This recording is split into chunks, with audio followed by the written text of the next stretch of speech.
We all know the ancient roads were the most dangerous places on earth, full of choking dust, crushing crowds, and hidden threats.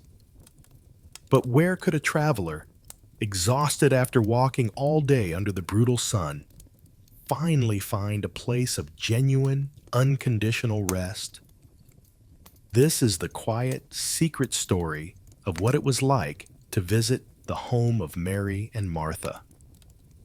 In today's video, we'll talk about the relief of leaving the noisy road behind and finding true, welcoming shelter in Bethany. So let's not waste any time, and let's begin. The grating, anxious clamor of commerce and the endless noise of the city and its demanding pilgrimage traffic finally began its profound recession behind you, mercifully swallowed by the thickening velvet black shadows that now define the quiet, massive presence of the Judean hills. For a punishing duration, your rough leather sandals had persistently scraped against the main highway's surface, a relentless, pulverized compound of chalk and unforgiving stone, designed solely for the abrasive necessities of hurry and constant confrontation.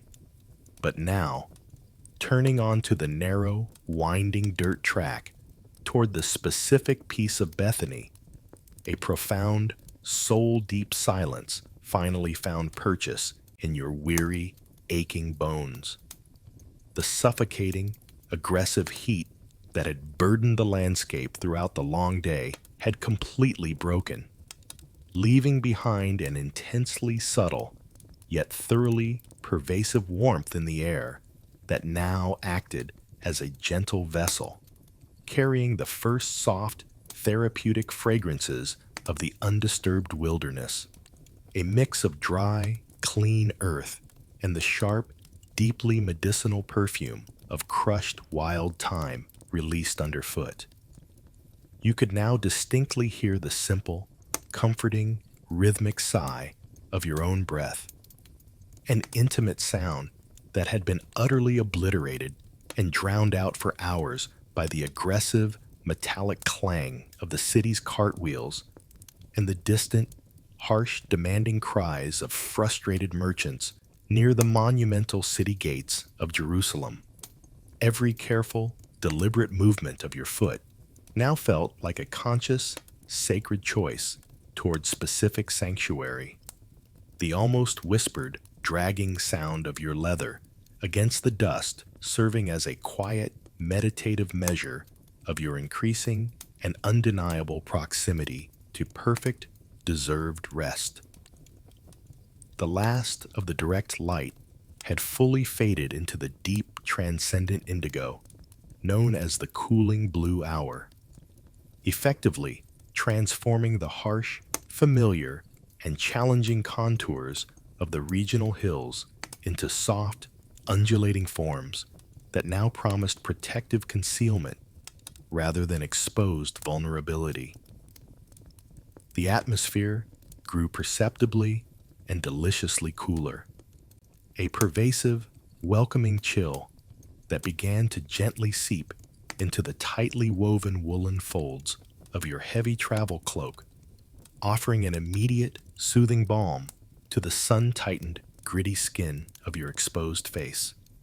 You consciously and entirely allowed the residual, clinging tension to slip irrevocably from your shoulders, effectively shedding the day's immense physical and mental anxieties like the fine layer of pervasive red dust that coated your clothing and hair.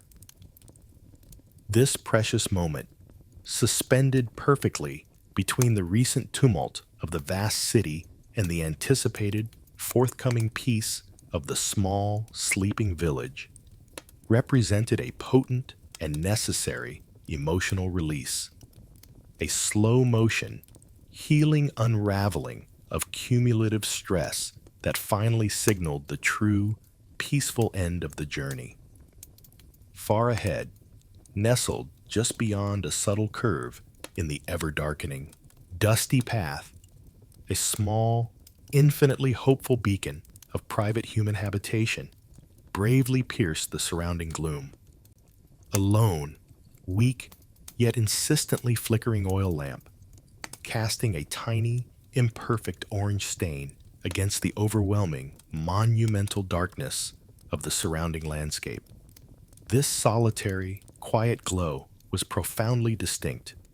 It was emphatically not the overwhelming, brassy, general illumination of a public inn, but the intimate, intensely welcoming signal of a private, profoundly known, and waiting dwelling.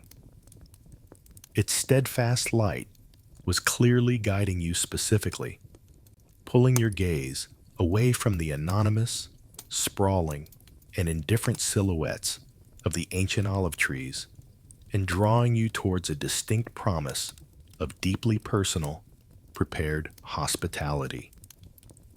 As the light grew negligibly steadier and less distant, the familiar, comforting low stone walls of Bethany began to slowly and subtly materialize around you. The village itself seeming to sink further into the earth in an act of deep, quiet humility. You finally stepped decisively off the loose, coarse dirt of the main path onto a compact, slightly softer earth that unmistakably marked the boundary of a specific residential area. The immediate relief of the texture change providing a quiet, restorative, physical punctuation mark. A new, wonderfully faint, and deeply wonderful smell now began to elegantly override the residual sense of time and dust, the deep, reassuring, and domestic scent of baking bread, and the residual, clean smoke of a cooking fire, signaling that a simple, nourishing, and expected meal was definitively near. You felt transformed, no longer just a transient traveler, but a known, expected, and profoundly welcomed guest, drawn irrevocably toward the specific house where the light burned steadily, waiting only for you. The narrow path you follow deepens now, becoming less an ancient highway spur and more a designated track, worn smooth by generations of sandals, donkey hooves, and the daily rhythm of simple lives. You have fully entered Bethany, the House of Olives, though the village itself does not announce its presence with any fanfare or grand archway. It simply is a quiet, organic cluster of dwellings that seem to have grown directly out of the very rock and dust that comprise the Judean foothills. The low stone walls, which had been a vague boundary just moments ago, now form tight, comforting alleyways, channeling the silence and the cool night air into winding, private passages. The structures themselves are the essence of humility and permanence. Squat, square, and built from the same pale, rough-hewn limestone that defines the surrounding hillsides. Most houses share a common wall, creating a dense, mutually supportive matrix, broken only by the occasional narrow gap or the heavy shadow of a protective exterior staircase leading to the flat roof above. The scent palette changes once more, shifting away from the wild, sharp tang of thyme and settling into the rich, deep aroma of domesticity and sustenance. You catch the heavy, profound smell of the village's olive press, even now, after the harvest. A faint, sweet, and slightly metallic oiliness that clings to the air, an enduring perfume of the region's wealth and labor. Beneath this, there is the distinct, earthy fragrance of wood smoke, not the roaring blaze of a city forge, but the slow, smoldering ember smoke of hearths keeping warm through the night. It is a smell, intertwined with the subtle, sweeter yeast of residual bread baking. A comforting, complex blend that speaks of work completed and rest earned. The sounds here are profoundly different from the main road's aggressive demands. They are the sounds of closing, the gentle thud of a wooden window shutter being secured for the night, the low, melodic baa of a goat being penned in a nearby yard, quickly followed by the shushing sound of its owner. You can hear the rhythmic hiss of a water skin being lifted and poured, the liquid coolness absorbed by the dry earth. These are not loud sounds, but specific, reassuring markers that daily life is concluding, settling into a pattern of predictable quiet. The ambient noise level is so reduced that the simple, quiet sound of a small cricket chirping nearby becomes an almost overwhelming sonic feature, a tiny metronome counting down to deep sleep. You notice the structural details of the village's architecture. The houses are practical, unadorned, reflecting a life lived simply and intentionally. The flat roofs, constructed of mud packed over timber and reeds, are not merely ceilings, but valuable open-air spaces, hinting at the potential resting spots for warm nights. The occasional small, terraced garden is tucked between two homes, where figs or grapes have been cultivated, and you catch the faint, leafy smell of their dormant vines winding around low trellises. Everything in the village is built to withstand the seasons and the ages, conveying a deep sense of security and belonging. The path beneath your feet now begins a subtle ascent, indicating that the dwelling you seek rests slightly higher than its neighbors. The oil lamp, which had been a distant glimmer, now resolves into a clear, steady flame placed in a niche next to a doorway. This light is particularly inviting, suggesting a household prepared to receive guests late into the evening. The low stone walls on either side of the track narrow slightly, guiding your focus exclusively toward this singular destination, pulling you away from the general quietude of the village and into the specific, waiting embrace of the home of Mary and Martha. The feeling is one of transition completed. The world has been successfully shut out, and now only this final threshold remains. The final few steps are taken with a feeling of hushed reverence, recognizing that the dust on your feet is about to meet the clean, swept floor of a place dedicated to peace. The journey from the anonymity of the road to the intimacy of this specific threshold is almost complete. The final steps of the ascent deliver you directly to the exterior of the house, a singular moment of arrival that distinguishes this specific building from the surrounding anonymous structures of the village. This home is not grand, but its appearance conveys a tangible sense of being cared for, a subtle orderliness that contrasts immediately with the general dust and chaotic accumulation of the road you just left behind. The primary material is the same rough-hewn limestone common to the region, stones stacked and fitted together with a skill that speaks of lasting durability. You can trace the lines where the mortar has been carefully applied, ensuring a tightness and permanence that suggests a deeply rooted family presence. The walls are thick, designed to absorb the intense heat of the day and slowly radiate a gentle warmth throughout the cool Judean night, creating an internal microclimate of deep comfort. Above the walls, the flat roof sits heavily, formed from layers of compacted mud, reeds, and plaster. You notice the slightly rounded edges where rain and time have smoothed the surface, a structure designed to endure both the winter storms and the scorching summer sun.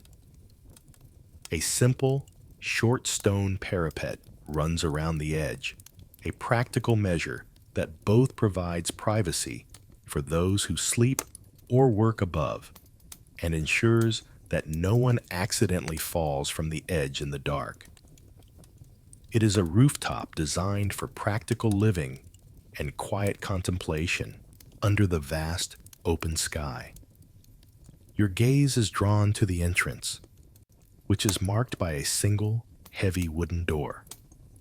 It is built from thick, unvarnished planks, bound together with leather thongs or maybe rough iron bands, lending it a serious, protective countenance. This is not a door for casual entry. It is a shield against the outside world, designed to be firmly secured. The simple latch mechanism, likely a solid wooden bar, is currently engaged, suggesting the family is safely inside, and the only way in is through the gentle appeal of a recognized presence. There are no frivolous decorations, only the utilitarian beauty of materials meant to serve a purpose. To one side of the entrance, and partially shading a small, low bench built into the wall, a trellis supports a mature vine. It is past the season for heavy leaf cover, but the remaining twisted branches and dark, dry leaves offer a faint, leafy scent and a visual anchor to the earth.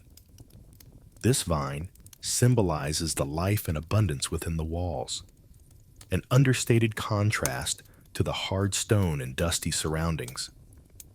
The entire exterior presents a picture of simple prosperity and meticulous care, a profound difference from the rough and tumble nature of a public tavern or the haphazard clutter of poorer homes. This is a dwelling where attention is paid to detail, hinting at the diligent character of Martha. The path immediately leading up to the door is notably cleaner than the track you just traveled. It has been swept and occasionally smoothed, indicating regular effort to maintain a clean threshold.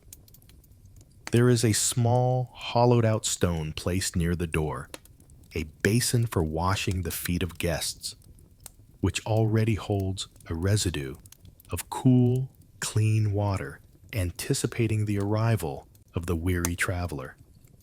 As you stand before the heavy door, you take a deep, slow breath, inhaling the mix of evening air, the lingering scent of baked earth, and a subtle, intoxicating sweetness that wafts from the inside. This interior scent is warm, spiced, and entirely comforting, clearly carrying the essence of a warm hearth and a prepared welcome. This subtle, warm aroma is the final, undeniable signal of sanctuary, drawing your hand instinctively toward the door to announce your presence and claim the rest that waits within. Your hand hovers for a crucial, silent moment near the solid, cool wood of the door, sensing the smooth, worn texture of the timber that has felt the touch of countless friends and guests, before you execute a quiet, intentional series of knuckles against the thick planks to announce your presence. This sound is not the heavy, insistent pounding demanded at a busy city gate, nor the boisterous thump appropriate for a public house. It is a soft, respectful series of signals, perfectly appropriate for a village settling into its deep slumber and a private home already engaged in its evening quietude. The pause that immediately follows your knock is brief but intensely potent, a vacuum of anticipation filled only by the distant, soft sounds of the nocturnal world, the faint, dry rustle of dead olive leaves being stirred by a passing breeze, and the hushed, almost melodic chirp of a hidden insect in the garden. Then, from deep inside the protective walls, you hear the immediate, distinct, and highly reassuring response. A low, quiet murmur of voices, instantly confirming the joyous knowledge that your arrival was anticipated and expected, certainly not an intrusion. The first active sound of true welcome is the unmistakable, high-pitched thunk of the heavy wooden latch being forcefully drawn back from its housing. It is a deep, resonating, mechanical sound that speaks not only of a simple mechanism being disengaged, but of security being deliberately and trustingly undone. A conscious unbarring of the threshold that confirms your status as a welcomed friend. This strong sound is immediately followed by the light, quick, almost airy rustle of a woman's soft tunic, the fine fabric brushing gently and purposefully against the interior stone floor as she moves with quick, efficient, yet entirely unhurried purpose toward the entrance. The heavy wood of the ancient door groans slightly, a low, comfortable sigh of ancient, well-set timber, as the great weight begins to swing inward on its hidden, oiled hinges, revealing the warmth within. The woman who stands patiently before you is Martha, illuminated beautifully in the soft, diffused, golden glow of an oil lamp that she holds low and steady, the light catching the purposeful, determined lines of her familiar face. Her initial greeting is delivered in a gentle, warm, and entirely steady tone. A few simple, familiar words spoken in the liquid music of Aramaic that feel less like a verbal exchange and more like a soft, familial embrace after a long separation. The sound of her voice is low and utterly steady, carrying no hint of surprise or rush, but rather a profound, deep sense of knowing and complete acceptance. There is an immediate and tangible lowering of the world's perceived volume, as the subtle, chaotic sounds of the outdoor night are instantly and profoundly muted by the acoustic density and sheer insulating power of the thick stone entranceway. As she steps slightly back into the warmth, inviting you with a simple nod to cross the threshold, the heavy door swings closed behind you with a decisive, deeply reassuring, and final clump, sealing the house and you safely against the vast, dark emptiness of the outside world. That sound is a defining, pivotal moment, a physical, acoustic act of separation that fundamentally transforms the very quality of the air you now breathe. The light shifts completely, focusing its soft, yellow-orange energy entirely on the immediate interior, and the silence that immediately follows the closing of the door is startlingly complete. A silence that is not empty or cold, but richly and entirely filled with the dry warmth of the hearth and the recent, peaceful activity of domestic life. The sensory shift upon entry is total and encompassing. The cool, damp air from outside is instantly replaced by a deep, oven-like, protective warmth, carrying the concentrated, clean smells of fresh olive oil, dried herbs, and the sweet fragrance of the yeast that lingers after baking. The sounds of the outside world, The distance, the insects, the light wind are completely suppressed and canceled, leaving only the immediate, intimate, and entirely comforting sounds of the home itself.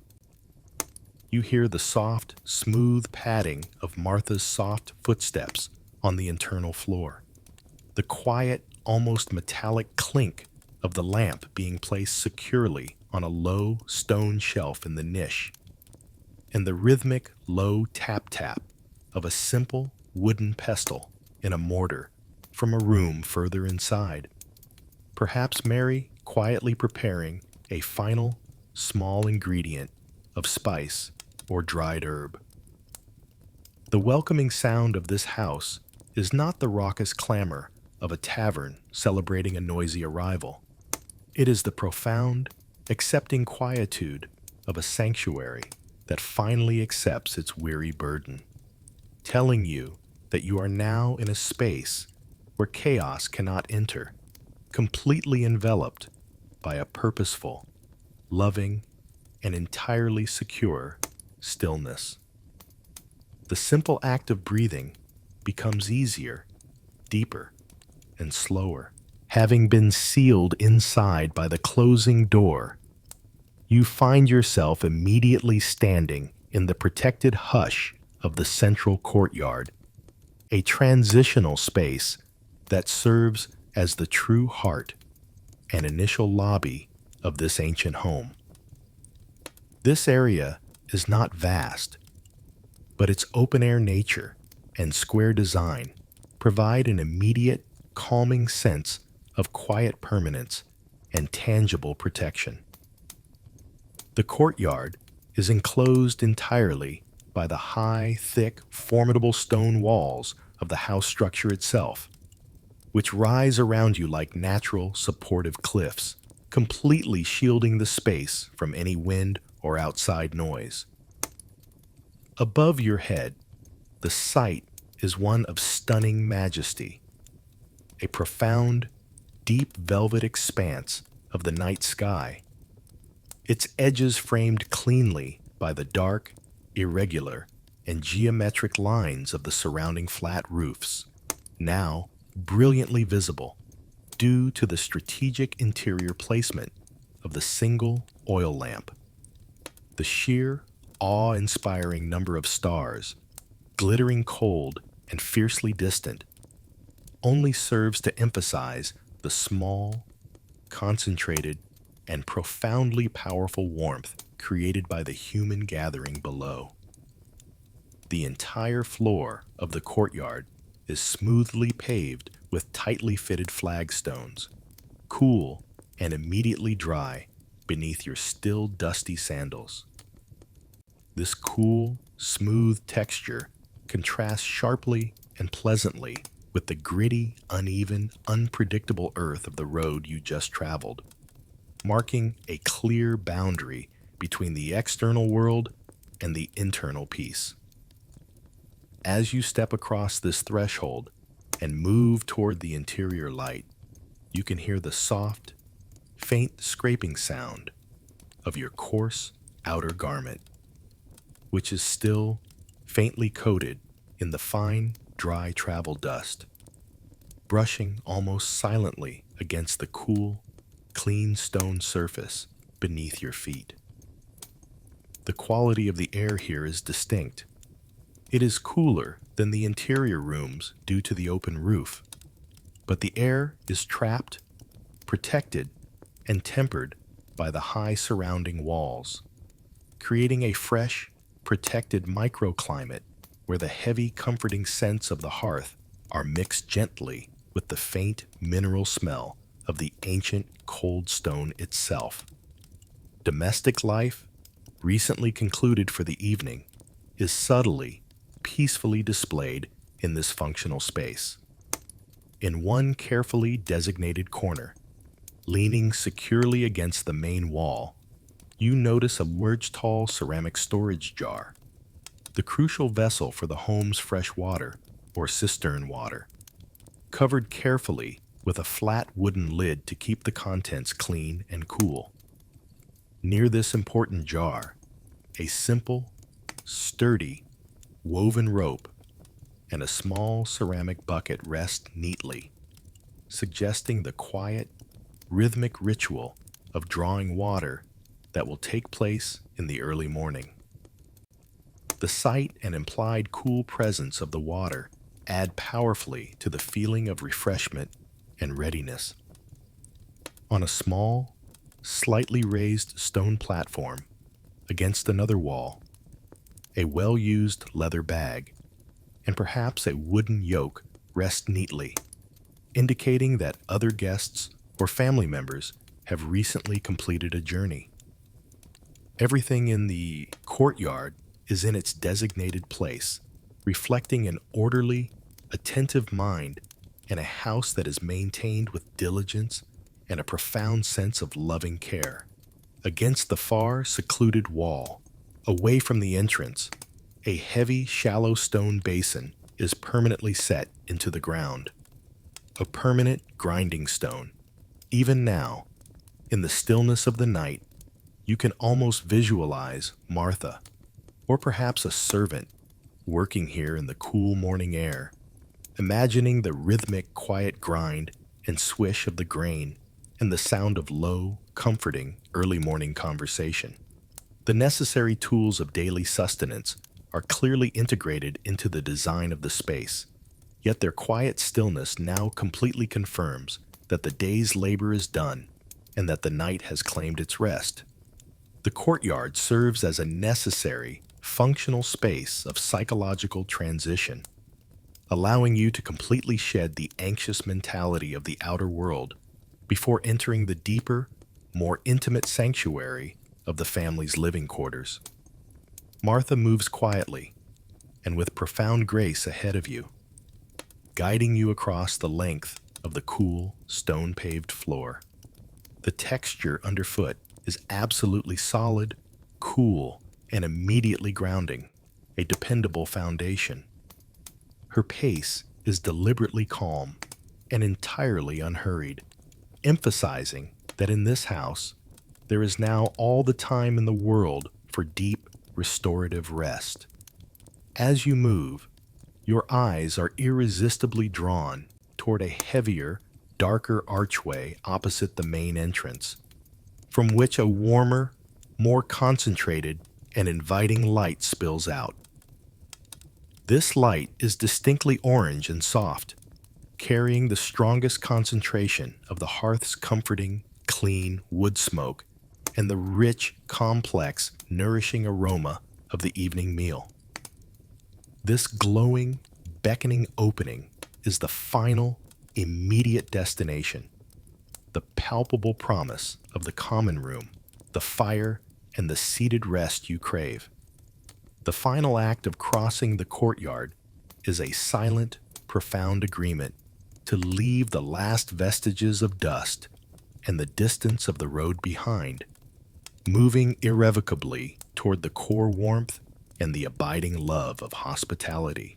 Martha's gentle, purposeful movement across the cooled courtyard guides you seamlessly toward the archway, and you step through into the main reception room, which is immediately revealed to be the true, beating heart of the home, serving simultaneously as its primary living area, teaching space, and dining chamber, often referred to in the classical tradition as the triclinium. The immediate, profound sense upon entry is one of deep, settled, and immovable order, a complete and total contrast to the sprawling, haphazard, chaotic clutter that fundamentally defines any public space or marketplace. This room is unequivocally a sanctuary, purpose-built for sustained community and quiet, essential contemplation. The ceiling is low, constructed from heavy, dark timber beams that are plainly visible and beautifully stained dark with age and the slow accumulation of smoke, creating an embracing sense of intimacy that keeps the vast, overwhelming, and potentially unsettling scale of the night sky entirely at bay.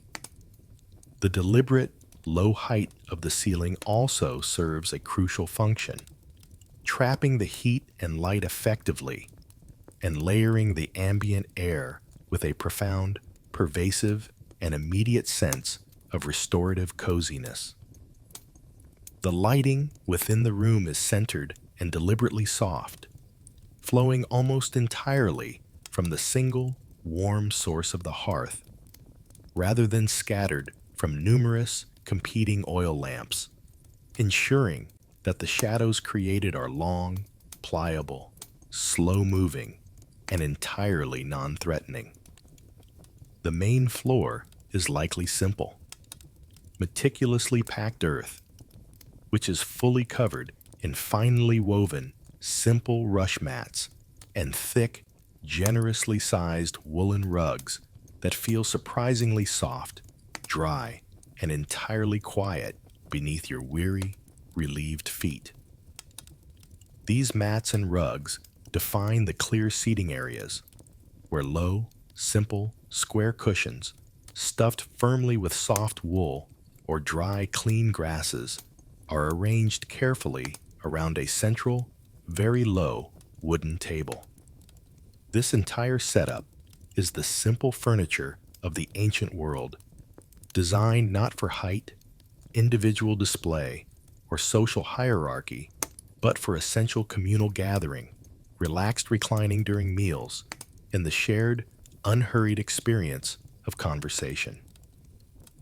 Every detail in this common room speaks of simplicity, durability, and profound intentionality. There is a complete and welcome absence of the random, distracting clutter that characterizes the nervous world outside the walls. There are no stray, abandoned tools, no scattered gambling dice, and no overflowing buckets or piles of refuse. Items are present only if they serve a necessary, immediate function or hold deep, known symbolic meaning to the family. Perhaps a few carefully polished clay lamps rest securely in small, clean wall niches, ready for use if the hearth fire dips too low, and a set of water jugs sits neatly against the far wall, their surfaces smooth and cool.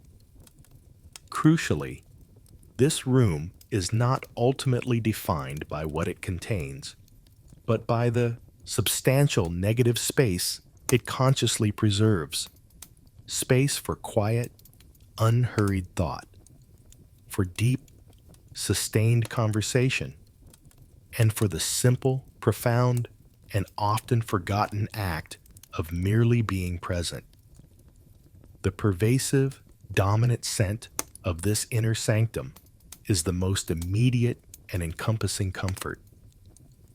It is dominated entirely by the soothing, clean, and smoky perfume of the permanent hearth fire, an ancient aroma that has been thoroughly baked into the very clay and stone of the walls over years of continuous use and care.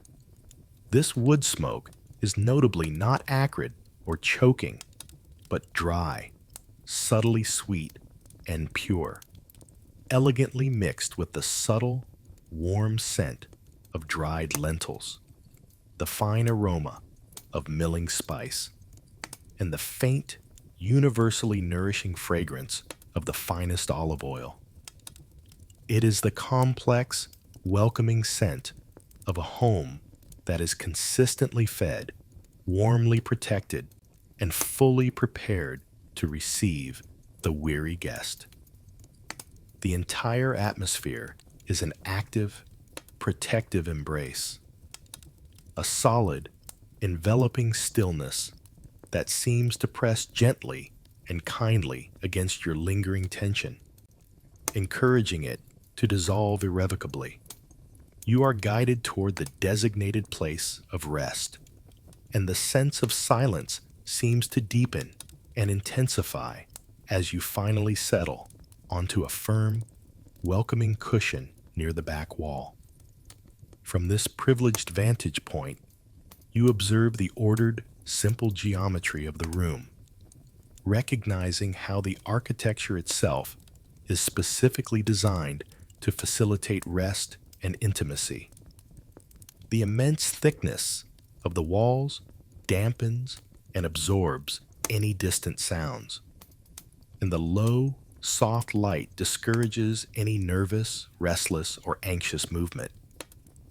It is a space designed specifically to slow the hurried, agitated mind, gently demanding a quiet, sustained attention that is profoundly restorative rather than demanding or taxing. The chaos of the dusty road, the competitive, harsh noise of the city, and the rough, unpredictable drama of the world outside all become distant, muted memories, filtered out by the sheer, unwavering peacefulness that defines this single, common room. Your focus begins to narrow significantly, settling instinctively and profoundly on the single, most compelling feature of the room. The powerful source of all this warmth, light, and aroma, the ever-burning hearth itself.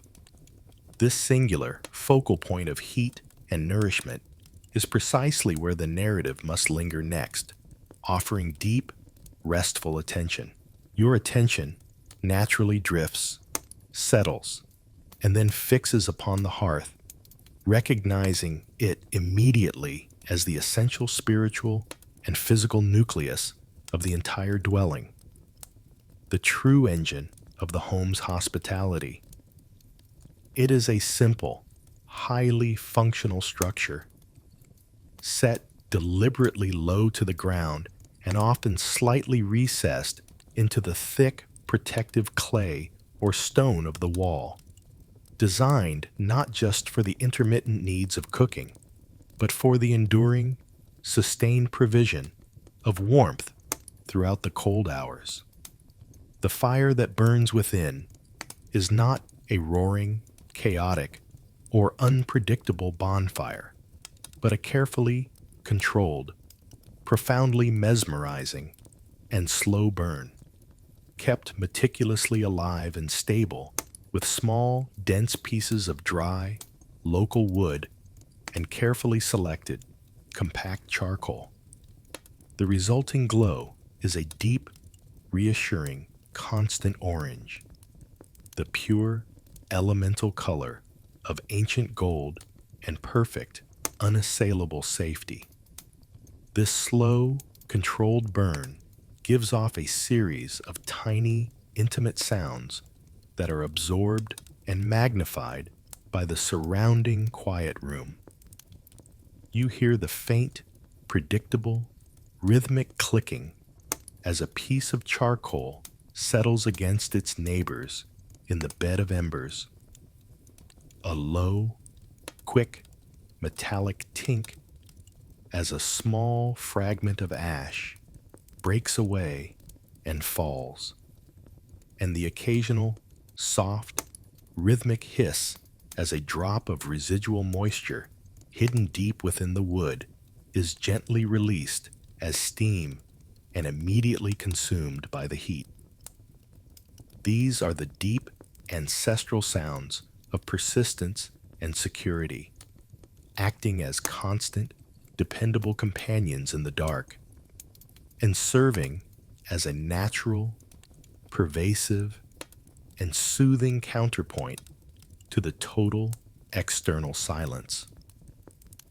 They are profound, subtle sounds that communicate, without the need for words, that the night is absolutely protected and that the penetrating cold cannot enter this space. The firelight is an astonishing master manipulator of the shadows that dance across the rough-hewn clay and stone walls. The shadows themselves are notably not frightening, sharp, or angular, but long, soft, entirely pliable, and continually shifting, seeming to breathe with the gentle, slow rhythm of the burning embers. They trace the subtle contours of the room, elongating the quiet figures of Martha and Mary and making the simple, functional furnishings appear grander and far more secure than they are in the full light of day. The movement of the light is profoundly mesmerizing, drawing the eye naturally and easily into its complex, hypnotic dance, demanding a quiet, sustained focus that subtly and gently empties the mind of any lingering restless thought. It is the visual, warm equivalent of a gentle, persistent rocking motion. The constant radiation of the heat is the most palpable and encompassing comfort. It washes over your body in continuous, soft, and benevolent waves, immediately targeting the residual chill and the deep, cellular weariness held stubbornly within the thick folds of your travel cloak. The air immediately near the hearth feels noticeably drier, cleaner, and more purified, actively pushing away the dampness, the road grime, and the mental fatigue that clung to you from the long journey. This sustained warmth is more than merely physical.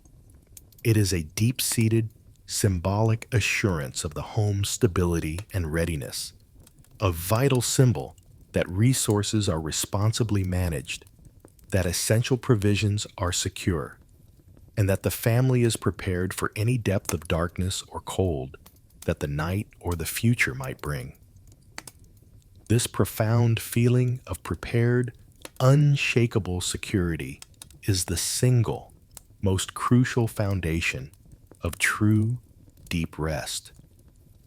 As you gaze deeply and relaxedly into the heart of the orange embers, you begin to understand that the hearth is the sacred space where the day's relentless labor is consecrated and ultimately transformed into sustenance.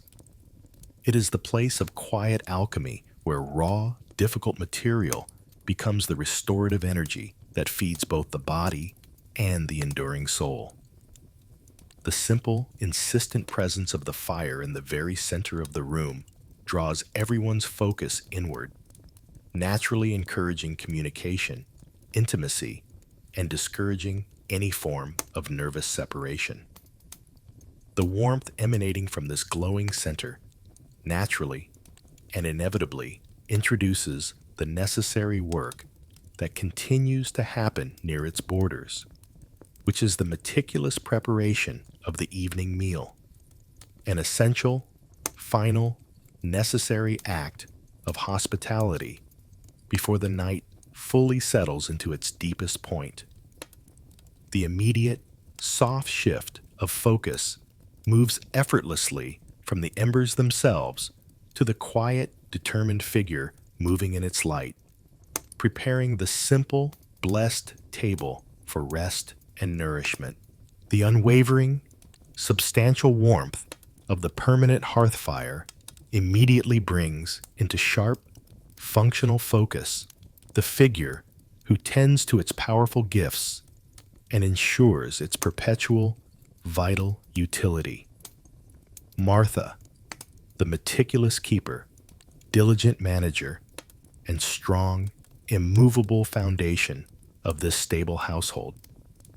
Her entire presence in the room is one of profound, intense, and focused efficiency, a living study in purposeful movement that contrasts sharply yet harmoniously with the deep stillness she actively creates for her guests. Unlike a public tavern keeper, whose movements are necessarily rushed, reactive, and often loud with clatter, Martha's actions are characterized by an absolute, profound absence of anxiety, rush, or visible hurry. She is simply and perfectly effective. Her steps are soft, entirely economical, and silent as she moves deliberately between the hearth, the low preparation table, and the storage niches, performing the necessary ancient rituals of profound hospitality. You observe the deliberate, almost sacred silence she maintains, even while she works diligently. The audible sound of her preparations is minimal. The quiet, gentle clink of a heavy clay bowl being placed gently onto the low wooden table. The subtle, rhythmic sheaths of fine flour being brushed cleanly from a wooden preparation surface. And the focused, low, insistent chop of dried figs or aromatic herbs being meticulously prepared for the meal. These small, domestic sounds are not disruptive in the slightest. They are instead a continuous, soothing, and entirely reliable percussion that confirms the home is actively and tirelessly caring for your every need, providing an essential audio landscape of industry, commitment, and security. There is a deep, almost meditative quality to her every motion, a quiet, sustained reverence for the essential, life-giving task at hand that elevates simple cooking into a pure, sustained, and visible act of devotion. Her hands are clearly strong, capable, and profoundly competent, bearing the visible evidence of a life consistently dedicated to hard, constant, successful, and deeply focused labor. They move with an almost choreographed, instinctive precision as she handles the utensils and the raw ingredients, gently kneading a small portion of simple dough for a fresh cake, carefully measuring out dry lentils, or meticulously grinding a scattering of fresh spice in the stone mortar. The slight, controlled flexing of her forearms and the subtle, dedicated tension in her brow suggest an intense, internal concentration on every minute detail, ensuring that every element of the welcome is correct, nourishing, and deeply satisfying.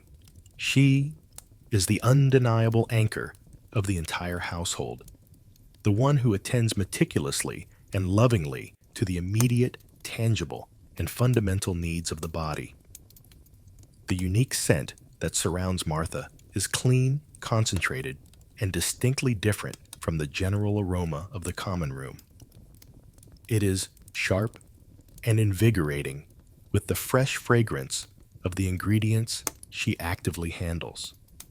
You catch the concentrated, pungent smell of crushed mint leaves, or perhaps a scattering of rosemary, the sweet, earthy aroma of dried beans or chickpeas being prepared for the pot, and the rich, nutty, wholesome smell of fresh, unrefined olive oil being poured from a clean amphora. This specific, invigorating bouquet of active, clean food preparation is a tangible, profound promise that the pervasive weariness of your body will be fully and competently addressed, not merely masked, by a simple, restorative meal prepared with intense care and consummate skill. Martha's focused dedication creates a necessary and profound counterpoint to the quiet stillness of her sister Mary. Her ceaseless, quiet activity ensures that the home is a refuge not only for the soul, but for the exhausted, demanding physical being. She fundamentally embodies the necessary, foundational practicality of deep love, the profound understanding that spiritual rest, meditation, and communion require a physical environment of warmth, security, and readiness. Her very presence in the light of the fire is a living testament to the belief that true hosting is an act of sustained, tireless, and humble service, making the simple, fundamental choice to feed, warm, and secure the guest before any word of theology or doctrine is spoken. This sustained efficiency, this quiet dedication to the physical moment and the tangible present, actively clears the necessary space for the other, deeper, and more essential work of the home to begin in stillness. As Martha's focused, practical energy remains centered entirely on the meticulous, quiet work of the evening meal preparation.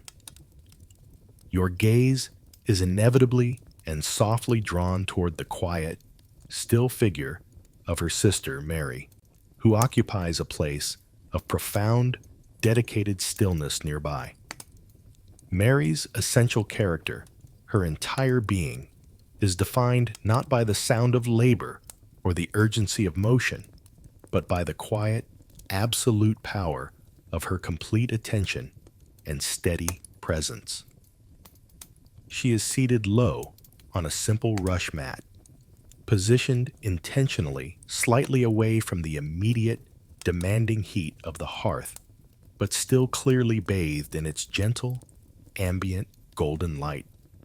Her posture is physically relaxed, yet entirely alert, radiating a sense of deep, internal, unshakable peace that immediately and gently slows the entire atmosphere of the room.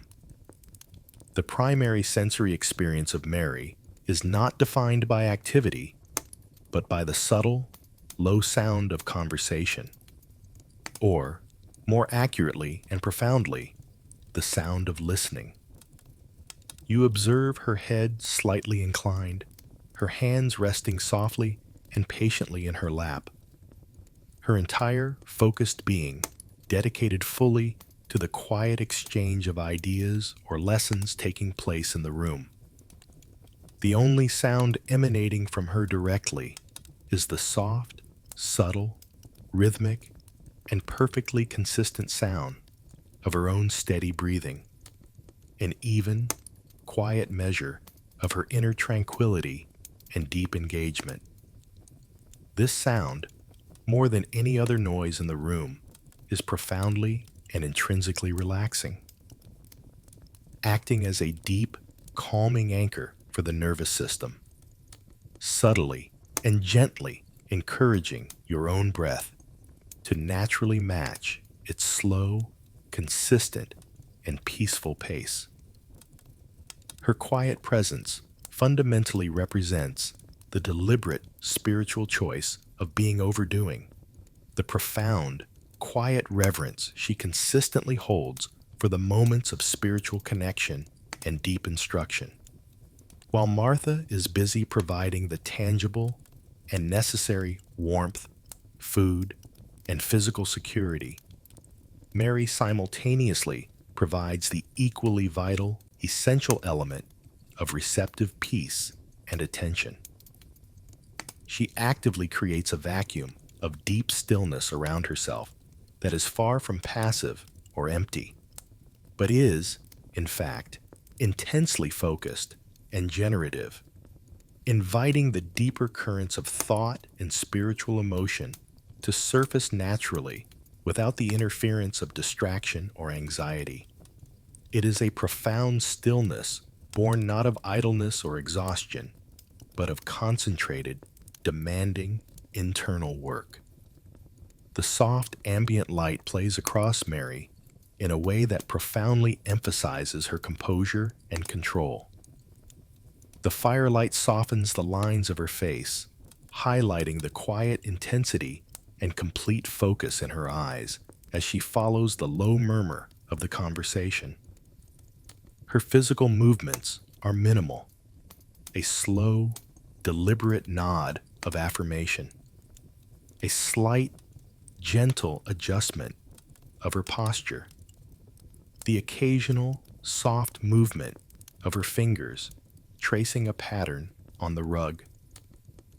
Even these small actions are quiet and entirely deliberate, utterly devoid of any detectable nervousness, restlessness, or hurried fidgeting, reinforcing the sense that every fiber of her attention is wholly and devotedly dedicated to the present, unfolding moment. This dedicated stillness is a powerful balm to the weary mind, offering a visible example of how to successfully shed the mental agitation and constant noise carried from the long, difficult journey. Mary's quiet, powerful energy naturally leads the mind away from the purely physical fatigue and towards the deeper, profound, spiritual meaning of this home's renowned hospitality. Her stillness is the profound magnet that continually draws the greatest spiritual guest to this humble dwelling, the constant, defining force that sets the entire atmosphere of Bethany apart as a unique place of rest and restoration for the soul. The quiet reverence she displays is subtly but powerfully contagious, making the act of settling into the room feel not merely like passive physical rest, but like a moment of true, unhurried, and fundamental sanctuary. Her intense concentration on the guest, whose wisdom is now subtly and gently shared within the comforting walls of the room, naturally directs your attention toward the person whose central presence creates the unique, defining, and enveloping peace of this humble house. The focus now settles, following Mary's intense, quiet gaze, upon the central figure in the room, the profound guest whose presence completely defines the atmosphere of this humble home. He is seated on a low cushion, perhaps slightly taller than the others, not out of any demand for hierarchy, but simply because the surrounding circle naturally concedes the best viewing and listening position to him. His posture is entirely relaxed, conveying an absence of any physical tension or hurriedness, an absolute, settled calm that subtly influences every other person in the room to slow their own breathing and ease their own muscles. He is the quiet center around which the house's protective stillness crystallizes. The most notable feature of his presence is the gentle, utterly even tone of his voice, a sound that is profoundly distinct from the loud, demanding shouts of the street or the aggressive rhetoric of the marketplace. His voice is deep, rich with resonance, yet modulated perfectly to the scale of the small room, requiring no strain from his listeners. It is a voice that invites attention rather than demanding it. The words flow with an unhurried, rhythmic pace, each phrase given its full, unrushed due, allowing the sound to fill the space and then subtly dissipate, leaving a lingering impression rather than an auditory shock. The gentle articulation of the Aramaic language, with its soft, melodic consonants and long, rolling vowels, becomes a hypnotic, soothing measure of time. When he pauses, which he does frequently and intentionally, a profound and complete silence immediately falls upon the room. This silence is not the tense vacuum of interruption or disagreement, but a willing, communal silence of deep assimilation and contemplation. You can hear the minute sounds of the fire's soft clicking and the faint, distant sounds of Martha's quiet work, but the people themselves become perfectly still. The listeners, Mary, you, and the others gathered, adopt profoundly relaxed postures, leaning slightly forward with quiet, unmoving attention. Their eyes are not fixed upon the speaker's face in a challenging or analytical way, but are soft, receptive, and often cast slightly downward or towards the distant embers of the fire, indicating that the words are not merely being heard, but are actively being internalized and processed into the deeper current of consciousness. The atmosphere is one of collective repose, where mental and spiritual tension is impossible. The content of his quiet teaching, though you catch only fragments, seems to center entirely on the feeling of his immediate presence rather than on a specific, complex lesson. It is a steady flow of simple, profound truths about the nature of rest, the meaning of welcome, and the ultimate value of the interior life. He speaks of burdens being light, of yokes that are easy to bear, and of a peace that the external world cannot possibly give or take away. The words are structured not to provoke rigorous intellectual debate, but to dissolve mental resistance, working upon the listener like a soft, persistent rain on dry earth. The gentle, unwavering sincerity of his tone is its most potent quality, suggesting that the peace he speaks of is not a distant, theoretical goal, but a present, tangible reality available in this very room, in this very moment of settled quietude. The light plays across his features, softening the contours of his brow and lending a golden warmth to his presence. His hands, though strong, remain still and open when not used in a subtle, quiet gesture of illustration. This profound, shared stillness and the even, resonant tone of his voice create a sonic and visual cocoon, ensuring that any lingering anxieties from the day are utterly incapable of penetrating the protective atmosphere. The experience is one of sustained, effortless calm, an immersion in quiet wisdom that acts as a deep, immediate rest for the mind. This sustained focus on the spiritual guest naturally leads the attention away from the subtle sounds of the hearth and toward the immediate, tangible needs of the traveler. The simple, required act of physical purification and preparation for the deep, restorative rest that is now imminent. The sustained focus on the quiet wisdom of the guest now gently gives way to the necessary, essential, and highly tangible demands of hospitality, moving the scene toward the immediate, restorative ritual of purification.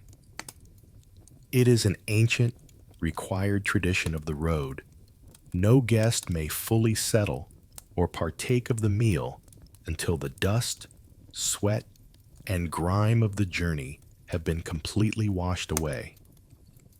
This ritual is performed with quiet dignity, moving away from the central gathering space to a discreet, functional corner of the reception room, or perhaps just inside the archway from the courtyard near the small, designated stone basin. Martha, with her signature, quiet efficiency, approaches you with the necessary implements, treating this humble act with the same profound seriousness as she treats the preparation of the meal. She carries a heavy, terracotta clay jug, its surface cool and wet with condensation, signaling the profound, life-giving coolness of the water it holds. The sound of the water is the first element of this sensory experience, a pure, low, continuous glug-glug, as the liquid is poured carefully from the narrow neck of the jug into the shallow stone basin. This sound is immediately followed by a quiet, mesmerizing sloshing as the water settles and mixes with the light, fine residue of the day's dust, instantly transforming the fine powder into a cloudy suspension. Beside the basin, she places a small, square hand towel. It is simple, woven from coarse but clean linen or thick wool, smelling faintly of the dry sunshine where it was recently hung. The texture is rough, yet reassuringly clean against the palm of your hand, a tangible contrast to the gritty coarseness of the dusty road. You slowly and intentionally dip your weary, aching hands into the basin first, feeling the initial, startling shock of the water's coolness. This immediate, deep chill is intensely therapeutic, a physical punctuation mark that separates the external toil from the internal peace. The cool water quickly loosens the caked dust and grime, and you hear the subtle, quiet, grating shh of the fine grit being rubbed away between your palms. The washing of the feet is a more intimate and profound act, often performed by a servant, but in this house of deep love, sometimes by Martha herself. Or perhaps you are simply offered the basin and the privacy to perform the task yourself. You watch as the water, now slightly clouded, cleanses the thick skin of your soles and toes, feeling the persistent tension and fatigue that has accumulated over miles of uneven terrain slowly begin to dissolve. The water's persistent coolness acts as a deep internal massage, working its way up the ankle and into the muscle, bringing an intense feeling of rejuvenation. This is not merely hygiene, it is a spiritual purification, a symbolic shedding of the world's anxieties and conflicts into the water, which will then be respectfully discarded outside. As the final drops are shaken off, and the simple towel is used to dry the skin with gentle, soothing motions, the feeling of transformation is complete. Your hands and feet are now smooth, cool, and entirely clean, a state of purity that makes the prospect of reclining and eating entirely appropriate. The clean, quiet feeling is intensely grounding, focusing your awareness entirely on the present moment and the comfort of the inner room. The heavy sensation of the road is gone, replaced by a lightness and a preparedness to receive the home's deeper offering. With the washing complete, the final preparation before the meal can be addressed. The simple, comforting changing of the rough, dust-laden garments for the softness of houseware. The physical cleansing achieved by the cool, clear water naturally leads to the final, necessary act of preparation before the evening meal is ready for sharing. The simple, profound comfort of changing one's garments. This is a quiet, highly personal ritual, completed discreetly in a corner of the room, marked by the sharp, satisfying contrast between the clothes of the road and the soft textiles of the home. You begin by carefully and slowly removing the dusty, coarse outer cloak, the garment that has served as your primary armor and protection against the sun, the wind, and the dirt. The weight of the cloak is surprising as it leaves your shoulders, a sudden, immediate physical liberation that makes your body feel immediately lighter. The rough, thick wool falls to the floor with a soft, dull thud, bringing with it a final, minute cloud of fine, red dust that quickly settles back onto the mats, symbolically leaving the journey entirely behind. Beneath the heavy cloak, the finer linen or wool of your daily tunic, though still warm from the day's heat and slightly damp with sweat, feels restrictive in its familiarity. You slip this off too, and are immediately offered a simpler, softer linen house tunic by Martha. This fresh garment is a delight to the skin. It is woven from fine, light material, either soft linen or a loosely spun, gentle wool, and it smells faintly of clean air, lavender, and the dry, sweet storage cedar of the household chest. The texture is smooth and cooling as it falls over your head and settles against your newly washed skin. This simple tunic allows for complete, easy movement and signals an end to all active external labor. You are now dressed purely for rest, contemplation, and the intimacy of the family. The shift in foot protection is equally significant.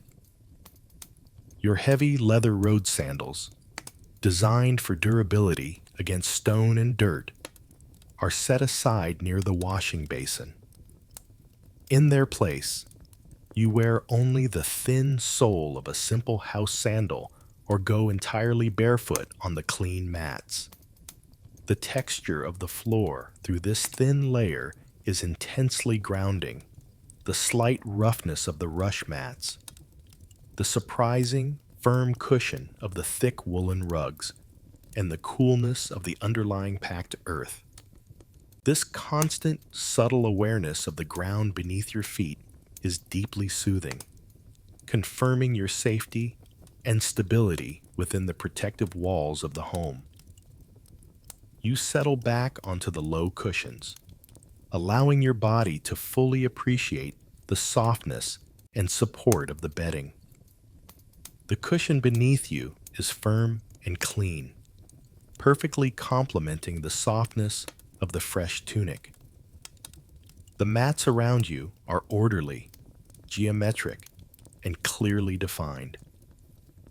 The entire room now feels like a warm, supportive shell. You stretch your legs out, feeling the absence of the heavy binding clothes, and a deep, unconscious sigh of relief escapes your lips. There is a profound sense of rightness in this simplicity. The absence of complexity, the rejection of clutter, the conscious choice of comfort over display. This is the quiet luxury of essential well-being. The sounds in the room now seem softer, more distant. The gentle conversation continues, but your attention is less demanded by the words and more focused on the deep, internal quiet that the room and the clean clothes have created. You are now fully integrated into the peace of the house, no longer an anxious outsider waiting for accommodation, but a settled guest, ready to participate in the final shared ritual of the day.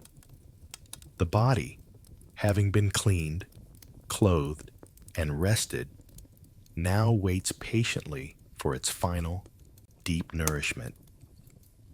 The focus, having moved from the spiritual guest and the act of washing, now naturally and inevitably shifts to the powerful, immediate, and utterly compelling sensory signals emanating from the hearth, the first intoxicating aromas of the imminent meal.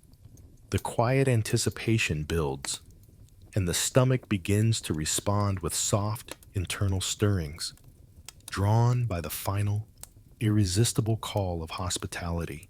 The quiet anticipation that has been building since the moment of your cleansing now culminates, focused entirely by the most immediate and potent sensory signal of all, the rich, complex, and deeply nourishing aroma of the evening meal, now nearing its completion near the steady glow of the hearth fire. This olfactory experience is a beautiful, positive inversion of the chaotic, suspect smells of a public inn. The sharp, defensive odors of stale beer, unwashed bodies, and the terrifying, greasy, undefined mystery meat of the tavern are banished entirely. Here, the air is thick with the clean, honest, and profoundly inviting scent of essential, biblical sustenance. The first smell that dominates is the sharp, clean, slightly metallic tang of fresh, high-quality olive oil. It is a powerful, rich aroma, suggesting that the oil is not old or rancid, but newly pressed and generously used, signaling true abundance in this humble home. This scent blends immediately with the deep, earthy, and highly comforting fragrance of the main course, a thick, savory stew, likely composed of red lentils or barley. This aroma is heavy and complex, infused with a slow, meticulous preparation.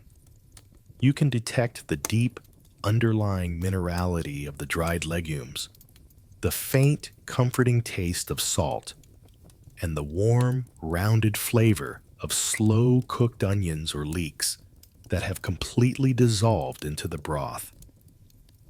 The gentle, continuous bubbling sound from the low-set clay pot near the embers is a soft, rhythmic confirmation that this deep, slow cooking is reaching its final, perfect consistency. Interspersed with the savory depth of the stew are flashes of brighter, sweeter, more complex notes. You catch the distinct, invigorating fragrance of freshly broken herbs, perhaps a scattering of wild marjoram or a sprig of mint, brought in from the garden and crushed between the fingers, adding a final, sharp, fresh counterpoint to the cooked earthiness. Then comes the unmistakable sweetness, the rich, heavy smell of dried dates or figs, which might be mixed into a bowl with fresh, clear honey, their concentrated sugars releasing a profound, floral perfume into the warming air.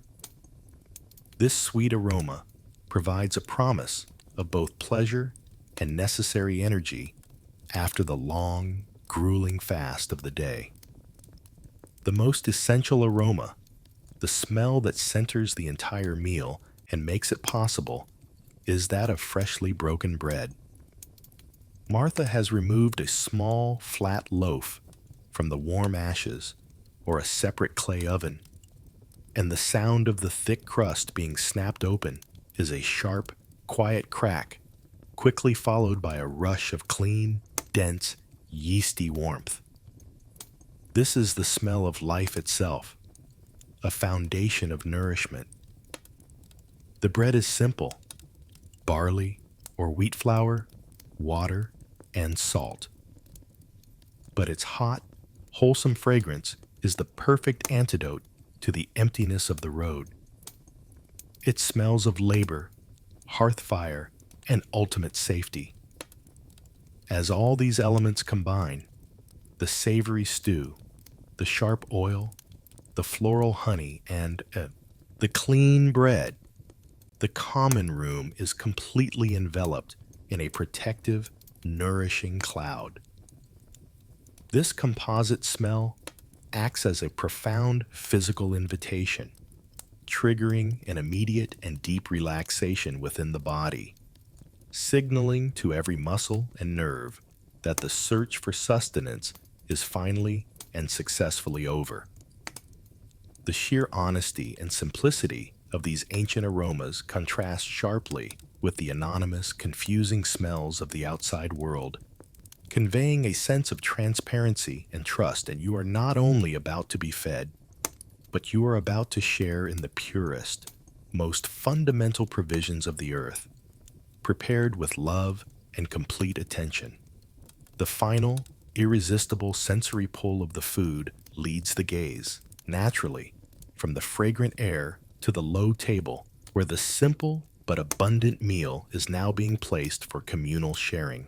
The final, irresistible, and fragrant call of the prepared meal now brings the moment of ultimate transition.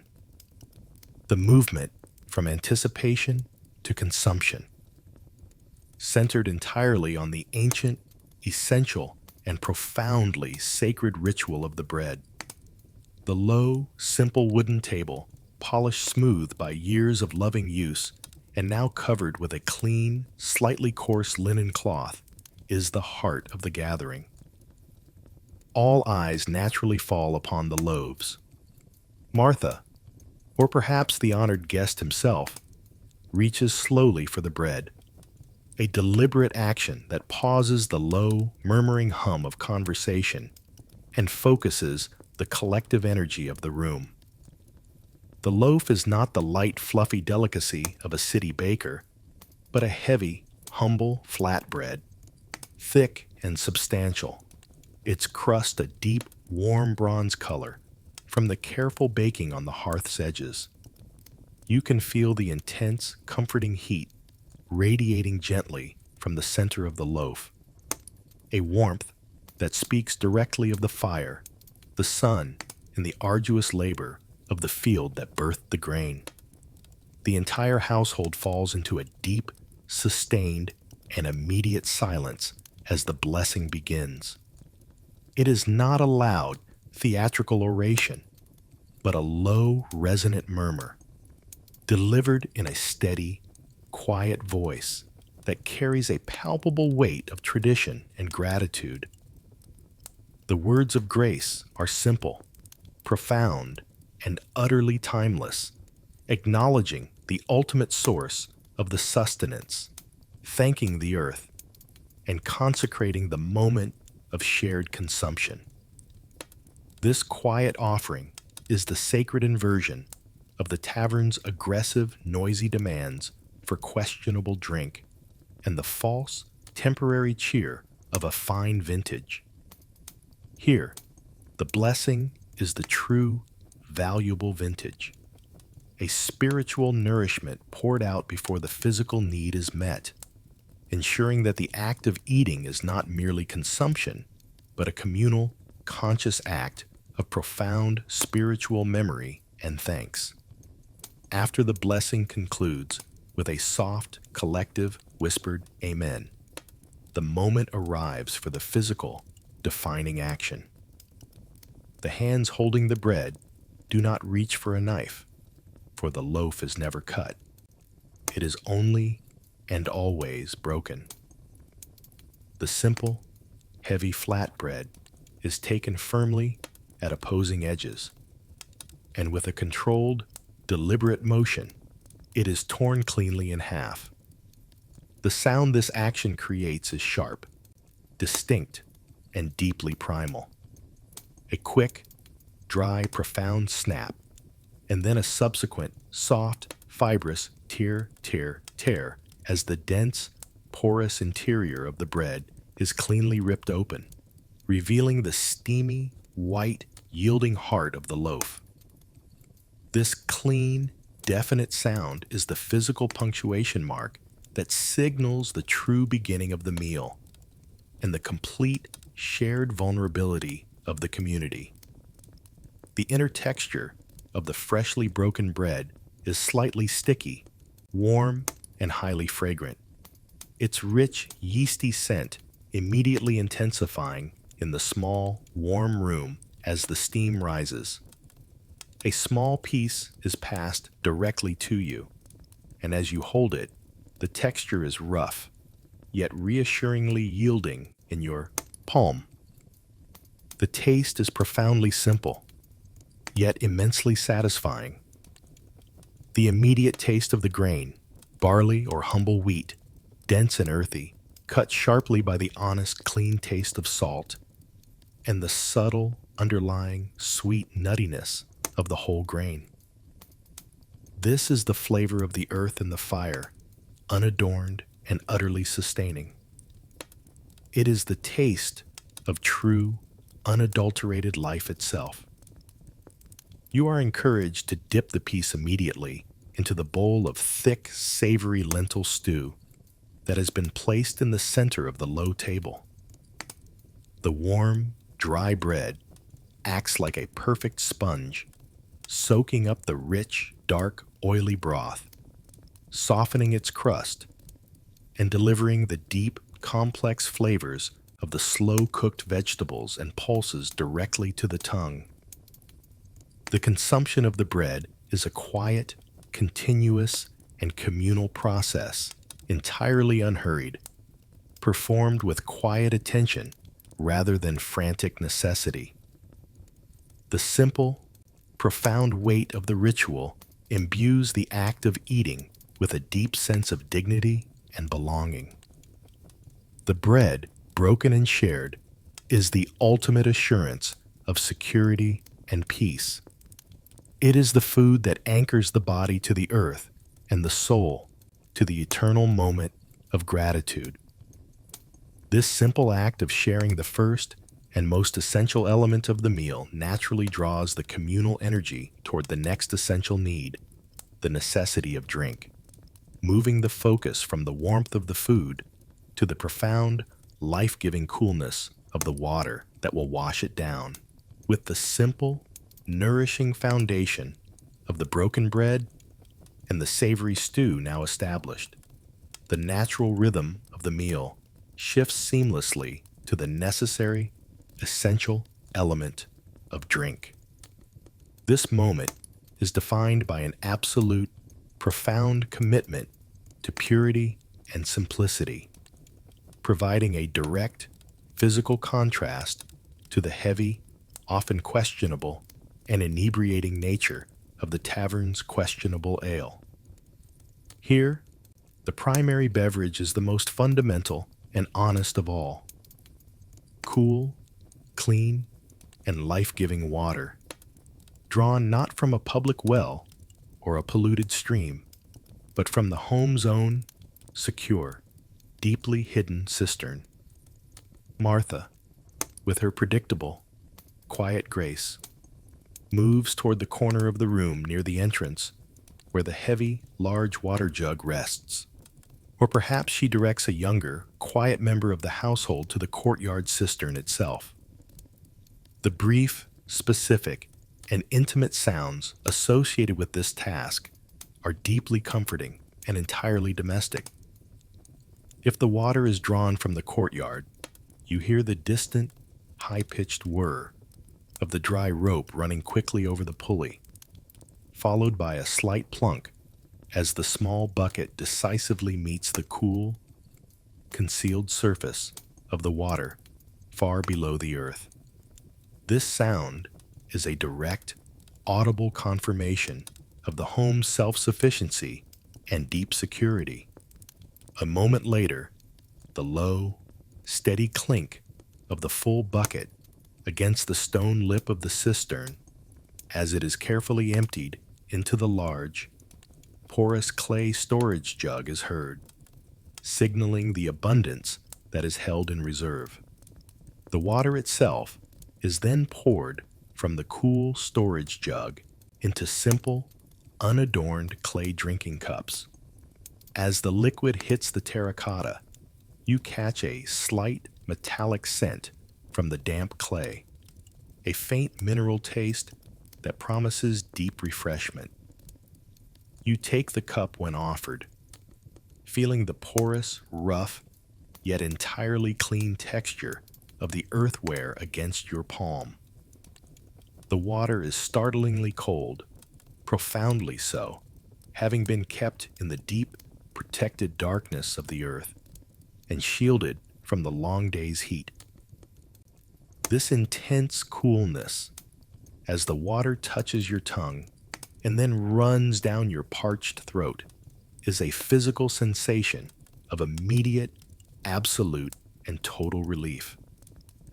It is a cleansing balm for the dryness left by the road and the light heat of the fire, acting as a deep internal punctuation mark of pure, uncomplicated refreshment. The sound of the deep, satisfying gulp is low, private, and entirely necessary, followed by the quiet, contented exhalation of breath. In addition to the life-sustaining water, the simple table wine is also offered, though its nature is completely different from the potent, fermentative liquors of the city's drinking halls.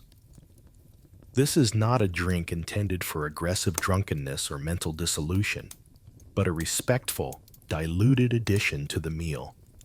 It is a simple, homemade wine, mixed generously with water. Often 3 or 4 parts water to 1 part wine, making it a cool, slightly sweet, and lightly flavored beverage designed only to aid digestion and offer a pleasant communal ritual without dulling the mind or corrupting the purity of the conversation. The color is likely a deep, modest ruby, and the scent is sweet and earthy, carrying the faint, sun-drenched memory of the vineyard. The taste is balanced, offering a hint of the grape's natural sugar and a slight, pleasant tang, entirely refreshing in its simplicity. The act of drinking, whether the pure, cold cistern water or the simple diluted wine, becomes a quiet, deliberate participation in the home's essential commitment to health and clarity. There is no urgency, no forced toast, and no competitive consumption. The cup is lifted only when the body truly calls for it. The metallic scent of the cup, the clean, pure taste of the water, and the gentle, unassuming flavor of the wine all contribute to the overarching sense of peace and order. With the body now fully nourished by the honest food and deeply hydrated by the cool liquid, the need for immediate physical attention fades entirely. The satisfaction of the shared, simple meal naturally leads the focus toward the next phase of the evening. The quiet, profound, and enriching interactions that begin to take place around the low shared table, moving the emphasis from the physical act of eating to the deliberate, sacred exchange of ideas and quiet companionship. The simple comfort of the shared meal, the last morsels of bread, the final sips of cooling water, naturally brings about a profound shift in the energy of the room. The initial, focused silence dedicated to the blessing and the focused sounds of consumption now transition into the steady, quiet hum of sustained, intimate conversation. This exchange is the very antithesis of the tavern's shouts and chaos, where every word is a struggle against competitive noise, demanding volume and aggressive declaration.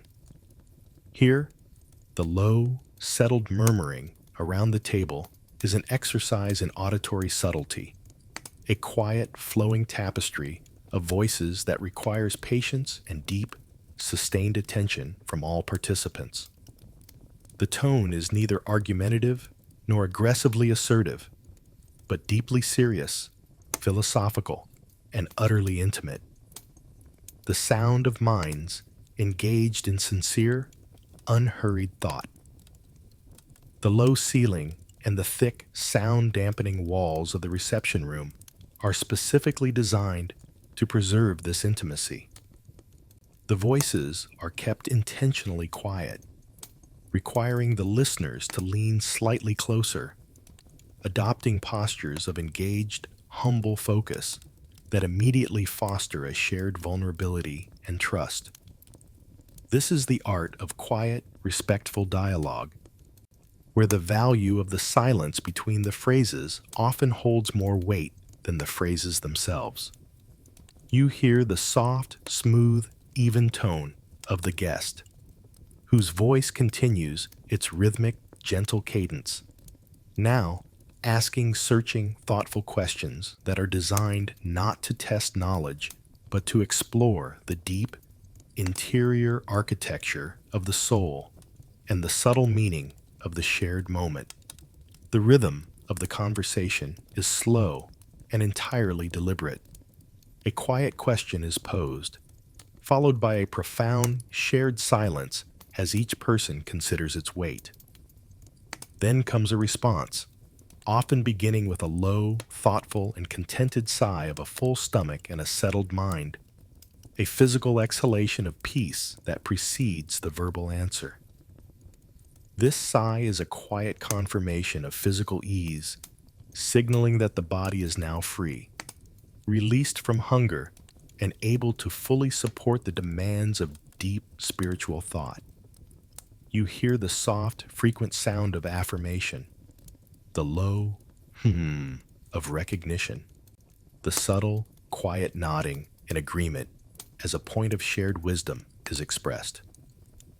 The sounds are entirely non-disruptive, acting instead as a continuous, quiet confirmation of mutual understanding and respect, weaving the participants into a single, cohesive, contemplative whole.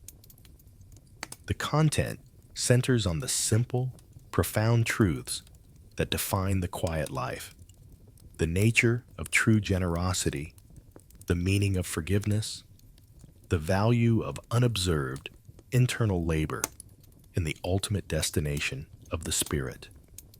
The discussion moves effortlessly between the immediate, practical necessities of life in the village and the universal, enduring questions of existence. There is an entire absence of politics, gossip, or hurried, anxious news from the city. The outside world has been successfully and completely filtered out by the walls, the food, and the intentional focus of the guest. The focus is purely on the eternal and the immediate, on the spiritual present. The experience of the quiet conversation is intensely restorative. It is the sound of the mind being respectfully addressed and engaged.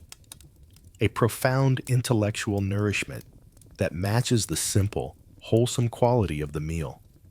The low voices, the soft sighs, and the rhythmic nodding create a secure, sonic cocoon where disagreement is transformed into constructive exploration and doubt is met with gentle, patient assurance. You feel the deep satisfaction of having your own quiet contributions and questions met with serious, unhurried consideration. A validation of your unique presence that is profoundly grounding. This deep, shared quietude and the focus on the internal world naturally serves as the perfect prelude to the ancient tradition of passing on wisdom, moving the focus from immediate, reciprocal exchange to the deep, historical echoes of enduring stories and shared lineage. As the quiet, reflective conversation of the meal's immediate aftermath begins to deepen and slow, the gathering naturally and gracefully moves toward the final, essential ritual of the evening. The quiet, shared recitation and telling of stories, replacing the tavern's loud, false, and often vulgar ballads with the sacred, comforting weight of scripture, tradition, and shared family history. This is the moment when the room becomes a living repository of the past, connecting the listeners directly to their enduring lineage and the vast, unshakable narratives of the prophets and ancestors. The only source of light now is the constant, low orange glow of the embers, lending the room a quality of hushed reverence, ensuring that the primary emphasis is placed entirely on the spoken word and the shared act of listening. The story is often initiated by the guest, or perhaps by Mary, whose receptive stillness prepares the way for the transmission of profound memory. The chosen content is never random or frivolous. It is a careful, deliberate selection from the great stories of the past, tales of faithfulness through hardship, the sudden arrival of divine provision in the desert, or the enduring poetry of the Psalms. The sheer cadence of the storyteller's voice is its most potent tool. It is a slow, steady, and entirely rhythmic measure, a voice that knows its material intimately and uses soft, melodic inflections to draw the listeners effortlessly into the narrative. The voice rises gently at points of revelation and drops into a resonant, powerful whisper during moments of deepest challenge or mystery. This sustained, mesmerizing rhythm works upon the mind, like the gentle rocking of a cradle, encouraging a profound, trance-like state of deep receptivity. The feeling in the room is one of shared, continuous memory, where the past is not distant or dead, but intensely, immediately alive. As the stories of the prophets or the ancestors unfold, you feel a deep communal bond solidify between those seated around the table. The words are not merely being heard, they are being actively experienced, linking the simple, quiet room in Bethany directly to the profound, momentous events of history. The atmosphere is thick with the comforting sense of tradition and lineage, the undeniable security of knowing that your life is part of an unbroken, vast, and enduring narrative, that the challenges faced today are not new, but have been overcome by those who came before. Occasionally, the story is punctuated by the quiet, soft recitation of a corresponding scripture, often quoted by memory in unison by two or three voices, their low tones blending perfectly in the semi-darkness. This quiet, shared recitation is an act of deep communal affirmation, a powerful declaration of shared faith and identity. Martha, though physically tired from her profound labors, sits quietly nearby, her hands now resting peacefully in her lap. Her silence in this moment as deep and important as her earlier industry. Her presence confirms that this spiritual nourishment is as essential as the food she prepared. The body and the soul are being fed simultaneously in a final, complete act of hospitality. The final story concludes, or the final scripture is recited, and the quiet descends upon the room once more, now profoundly enriched by the weight of ancient wisdom.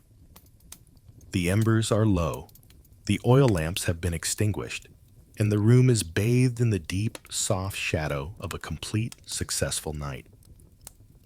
The entire house now seems to exhale, settling fully into its protective quietude, the attention of the gathering having traveled from the initial arrival through the washing, the eating, the philosophical talk, and the final sacred stories, is now naturally and gracefully drawn to the world outside, marking the passage of time and the signal for the final, deep rest of the night.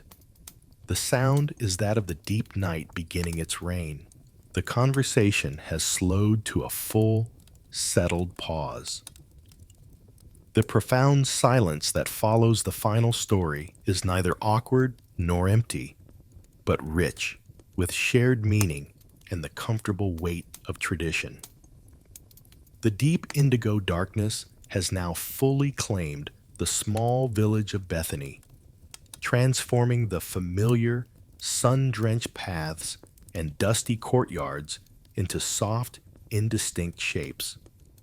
Within the thick, earthen walls of the house, the light is reduced to the faintest ruby glow from the dying embers on the hearth, casting long, wavering shadows that dance gently across the room's humble furniture.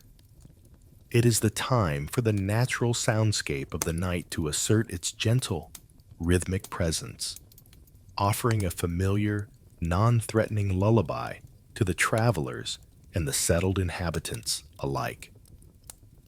With the human voices stilled, the immediate, intimate sounds of the homestead become instantly noticeable. Close by, just outside the thick door, the low, steady sound of a donkey chewing its evening feed provides a rhythmic, continuous background beat. The noise is a soft, wet chuff chuff chuff, the sound of large teeth slowly, methodically grinding dry fodder, a sound entirely associated with the security and prosperity of the working animal. This noise is a constant, reassuring confirmation of the stable, enduring cycle of life and work, the gentle, domestic industry that continues even in the deepest hours of rest. Further away, beyond the immediate courtyard walls, the soundscape broadens, revealing the quiet, interconnected existence of the small community asleep. A single, distinct, and slightly mournful cry of a night bird, perhaps an owl or a small nocturnal hunting bird, cuts cleanly through the heavy air, a sharp, momentary sound that vanishes almost instantly, leaving the silence feeling even deeper in its wake. This is followed by the distant, high-pitched bleating of a single sheep, a sound perhaps a mile away, a soft, anxious call from a flock settled in an enclosure on the nearest hill slope. The sound is easily muffled by the distance and the density of the earth and stone, lending it a quality of soft, far-off music. The human element of the village is present only in the smallest, most involuntary ways. From a nearby house, a quiet, suppressed cough emerges, the sound of a sleeping neighbor momentarily disturbed by the dry air or a fleeting dream.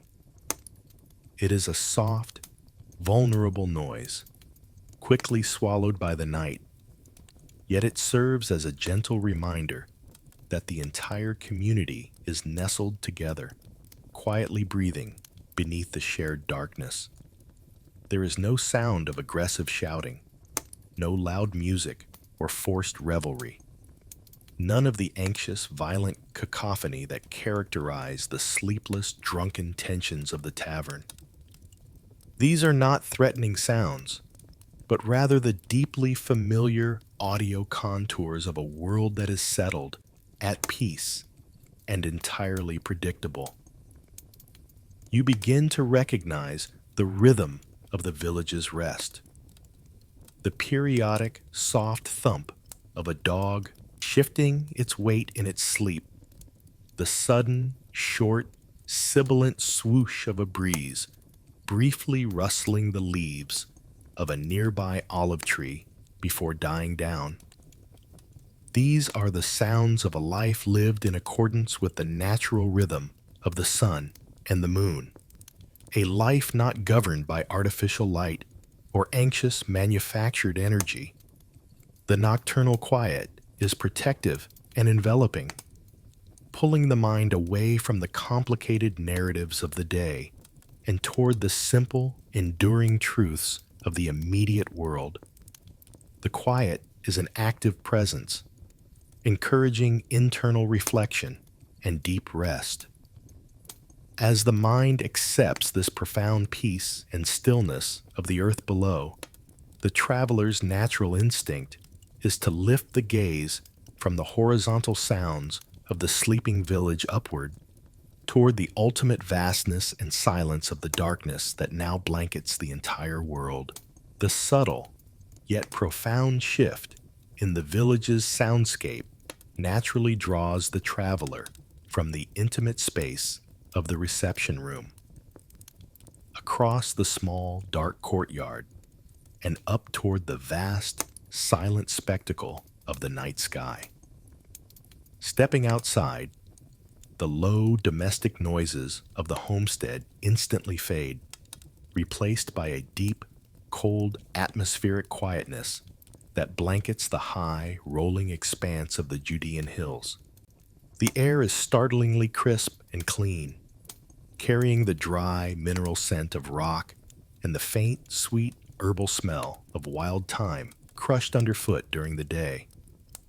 As your eyes adjust to the complete absence of artificial illumination, the true majesty of the heavens is revealed in breathtaking, humbling detail. The sky above is not merely black, but a deep, luminous, profound indigo, the color of infinite depth and cold silence. Because the village is small and the surrounding countryside is empty of artificial light sources, the darkness is complete, allowing the stars to express their full, ancient, undiminished brilliance. They do not merely twinkle, they blaze with an intense, steady, white-hot clarity that seems impossibly close. The heavens are overwhelmingly crowded, a continuous shimmering dust of light that stretches in an astonishing, continuous band across the zenith. The familiar constellations, the great hunter, the loyal dogs, the dipper that tells the time, are not faint, imagined shapes, but clearly defined, undeniable geometric forms, their patterns etched sharply into the dark velvet expanse. You gaze up, and the effect is immediately humbling, a powerful physical confrontation with the true scale of existence. The feeling is one of cosmic quietness and incalculable majesty. The weight of the day's journey, the smallness of the low table, the transient nature of the human body, all of it dissolves into insignificance beneath this staggering immensity of light and distance. The air seems almost to vibrate with the silent energy of the celestial motions, the slow, relentless wheeling of the stars that has measured time since before recorded memory. The deep stillness that pervades the atmosphere is absolute, broken only by the faint, nearly inaudible, high-pitched whine of an insect or the distant, soft sigh of the wind moving over the distant, dry hills. The physical feeling is a combination of immense comfort and existential awe. The universe is terrifyingly vast, yet it is also a perfect, ordered clockwork, governed by laws that ensure the predictability of the light above. The familiar shape of the hills, dark, rolling masses that define the horizon, provides the necessary anchor, placing the traveler perfectly between the dark, solid earth and the silent, blinding infinity above. This moment in the Judean courtyard is the spiritual opposite of the crowded, oppressive tavern, where the low ceiling and the heavy smoke press down upon the spirit. Here, the only pressure is the vastness of the universe, and the only smoke is the memory of the day's fire. The contemplation of the starlight is an active, profound meditation, encouraging the mind to explore the deep mysteries of creation and purpose. Having been elevated by the contemplation of the eternal, the traveler's mind is gently brought back to the intimate, practical necessities of the human body. The need to prepare a place of rest beneath this great, silent expanse, moving the focus from the infinite to the immediate comfort of the sleeping arrangements. The contemplation of the stars, while spiritually expansive, serves as the final, natural prelude to the physical arrangements for the night's necessary rest. Given the warmth of the dry evening, the most desirable and common sleeping place is not the lower, warmer interior of the house, but the flat, cool surface of the roof. It is the safest, most exposed, and coolest place, offering the benefit of the night air and the direct presence of the stars witnessed moments before. The preparation of this elevated, open-air bedroom is a simple, deliberate process carried out by Martha and perhaps the children of the household, performed with the quiet, practiced efficiency of a well-ordered domestic routine. The main dwelling room, which had served as the dining hall, now yields its functional furnishings for the night. The first step is the ascent of the stone staircase, located either externally or just inside the main door. A set of worn, smooth stones that spiral gently upward. As you climb, the air perceptibly changes, losing the trapped warmth of the lower level and gaining the clean, slightly sharp chill of the upper night. The roof surface itself is flat, made of packed earth and straw, periodically rolled and maintained, providing a solid, dry, and slightly yielding texture underfoot. The sleeping arrangements begin with the distribution of the bed mats. These are simple, rectangular coverings, often made of woven reeds or coarsely woven linen, filled with dry, clean straw or natural fibers. The mats are heavy and slightly stiff, giving a distinct, dry rustle as they are unfolded and carefully laid out onto the cool, earthen surface. Each mat is positioned specifically to allow for the free flow of air between the sleepers and to take advantage of any remaining trace of a breeze. You are assigned a spot, and as you stand over the mat, you can feel the slight, yielding texture of the straw beneath the cloth, promising a softness that the hard ground below could never offer. The remaining elements are distributed with equal care. Light linen blankets, thin and soft, designed not for heavy warmth, but for protection against the light dew that might settle in the deepest hours before dawn. The simple pillows are cloth sacks filled with similar stuffing, offering a low, modest lift for the head. There is an entire absence of excess or luxury in these arrangements. The comfort is derived from cleanliness, simplicity, and the intentionality of the preparation. Every action is efficient and quiet, performed in the respectful acknowledgement that others in the village are already deep in sleep. Crucially, the space is secured. The small, heavy wooden door at the head of the stone staircase, which provides the only access to the roof, is carefully closed and perhaps barred with a simple, solid piece of wood or a heavy stone. This simple, physical act confirms the safety and separation of the sleeping space from the outside world, creating a secure, private sanctuary beneath the open heavens. The stone ledge around the roof's perimeter, low enough to admit the air, but high enough to prevent accidental falls, completes the sense of protected enclosure. With the bed prepared, the mat laid, the blanket smoothed, the entrance secured, the focus shifts finally and completely to the body itself, moving from the physical act of preparation to the profound internal process of letting go of the day's efforts and anxieties. The bed is now prepared. The straw-filled mat is cool and yielding against the skin. The thin linen blanket is pulled up to the chest, and the profound quiet of the rooftop envelops the space.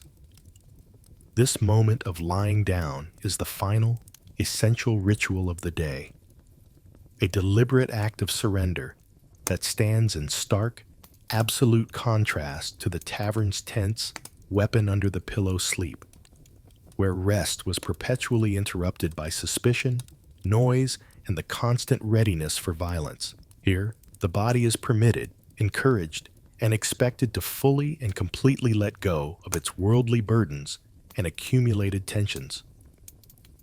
The process of finding rest begins with the conscious, intentional release of the body's weight.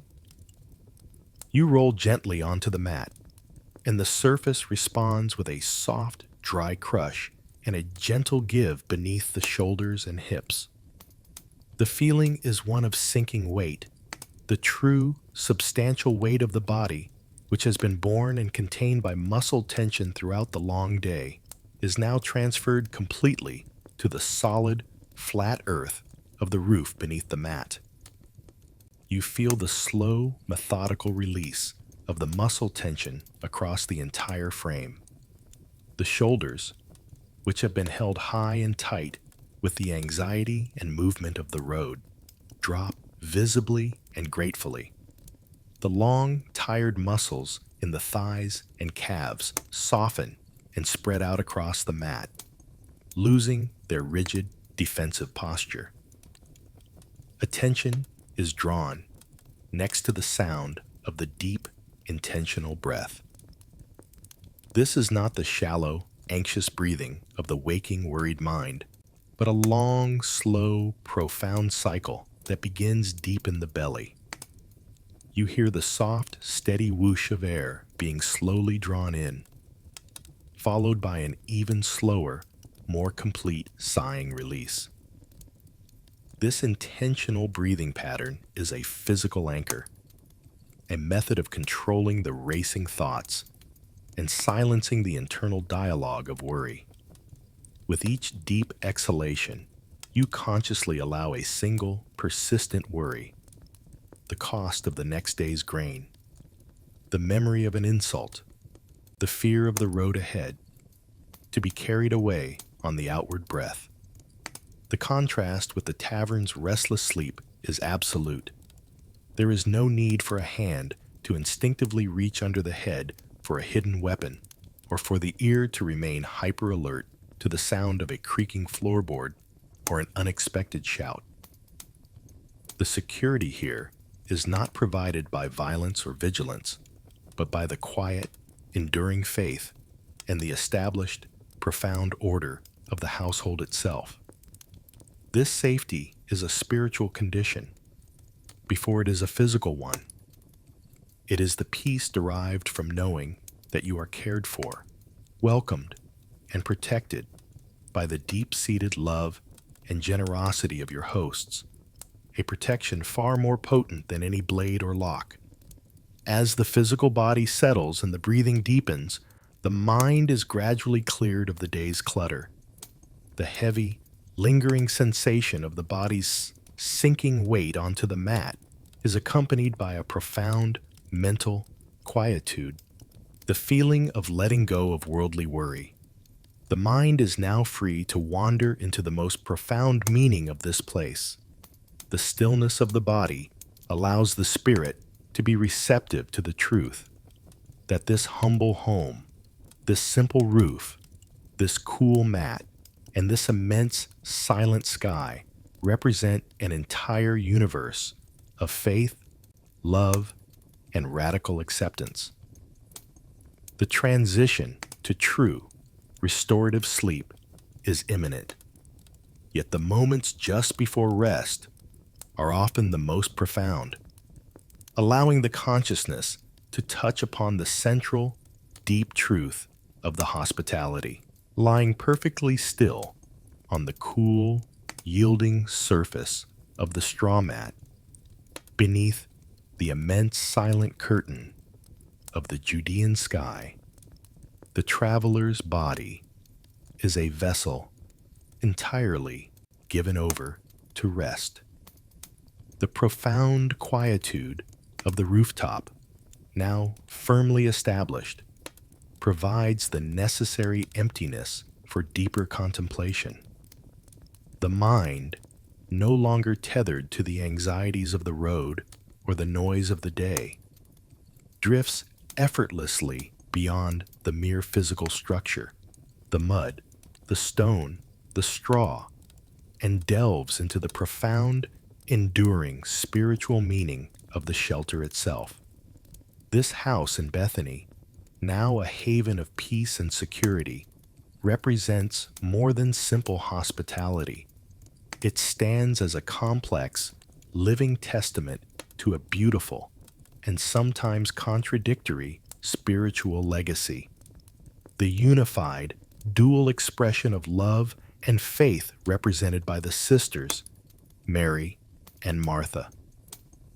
The dwelling itself seems to breathe with the quiet knowledge of this balance, embodying the perfect, yet ceaselessly challenging, coexistence of service and contemplation, of the busy hand and the still heart. Martha's commitment to the tangible, practical necessities of life is the very foundation upon which this entire sanctuary is built. You recall her movements earlier in the day, the focused efficiency with which the water was drawn, the meticulous sweeping of the courtyard dust, the careful management of the kitchen fire, and the precise, quiet preparation of the simple yet deeply nourishing meal. These were not tasks performed grudgingly, but labors undertaken with a deep, intentional love, expressed through the physical language of cleanliness, order, and sustenance.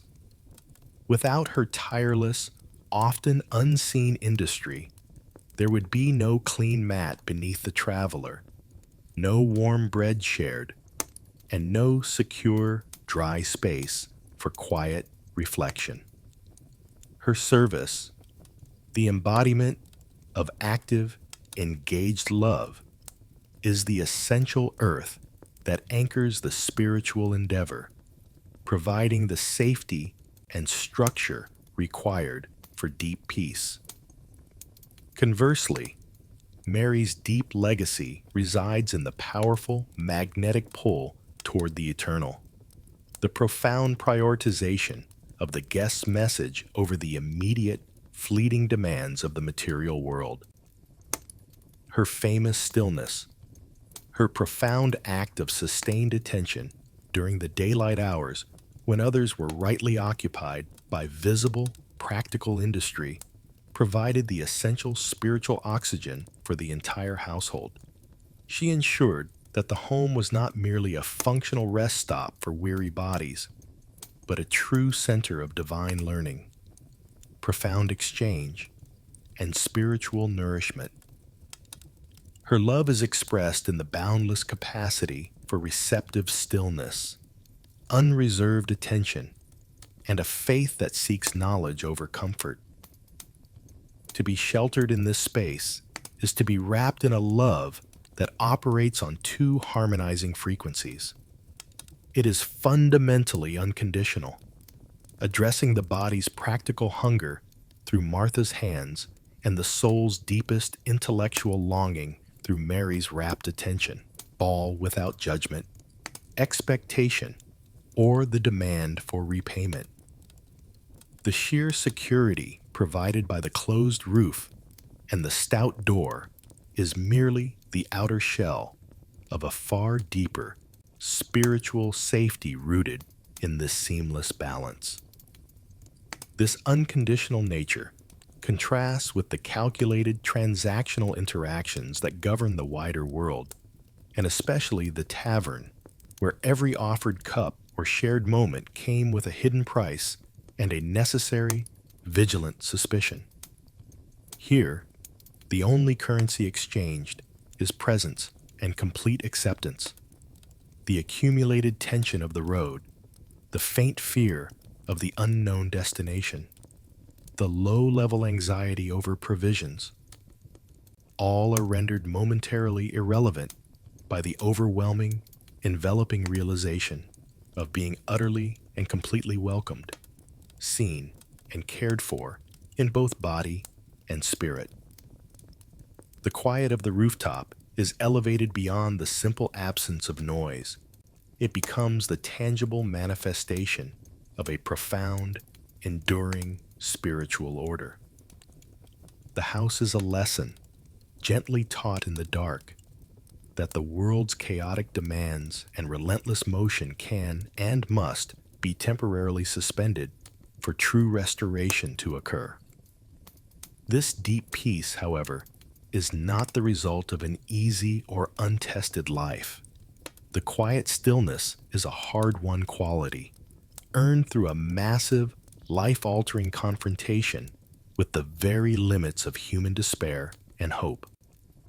The mind, having embraced the house's unconditional love, now instinctively seeks the source of its profound, settled peace, tracing the line of its greatest emotional history to the deep shadows and brilliant light that once afflicted this very space. The profound spiritual quiet that saturates the rooftop and the heavy, breathing silence of the sleeping house is not merely the expected condition of a small village at rest, but a deep, resonant, earned stillness. The kind of quiet that descends upon a place after an event of immense life-altering magnitude, as the traveler's mind rests in the secure knowledge of the sister's balanced faith. It inevitably begins to encounter the subtle, lingering emotional shadow of a prior moment of devastating grief and subsequently overwhelming triumph that once gripped this very dwelling. The death and miraculous earth-shaking return of their beloved brother, Lazarus. This profound emotional history, subtle and deep, contrasts sharply with the fleeting, violent tension of a mere tavern brawl, which leaves behind only temporary noise and fleeting anger. The atmosphere now carries a palpable, settled emotional quality, the feeling of a place that has been tested to its absolute limit, plunged into the deepest possible human despair, and then suddenly, against all natural law and expectation, overwhelmed by an overwhelming, incomprehensible joy. The air seems weighted with the memory of that prior agitation, a memory stored within the very stone of the walls. One can almost sense the ghost of the sounds that once filled this courtyard, the low, heartbreaking sound of Mary's uncontrollable, raw weeping, the heavy, bewildered silence of Martha's despair and sharp, practical complaint, the heavy, silent procession to the tomb, and then the sudden, world-shattering command that called a life back from the grave.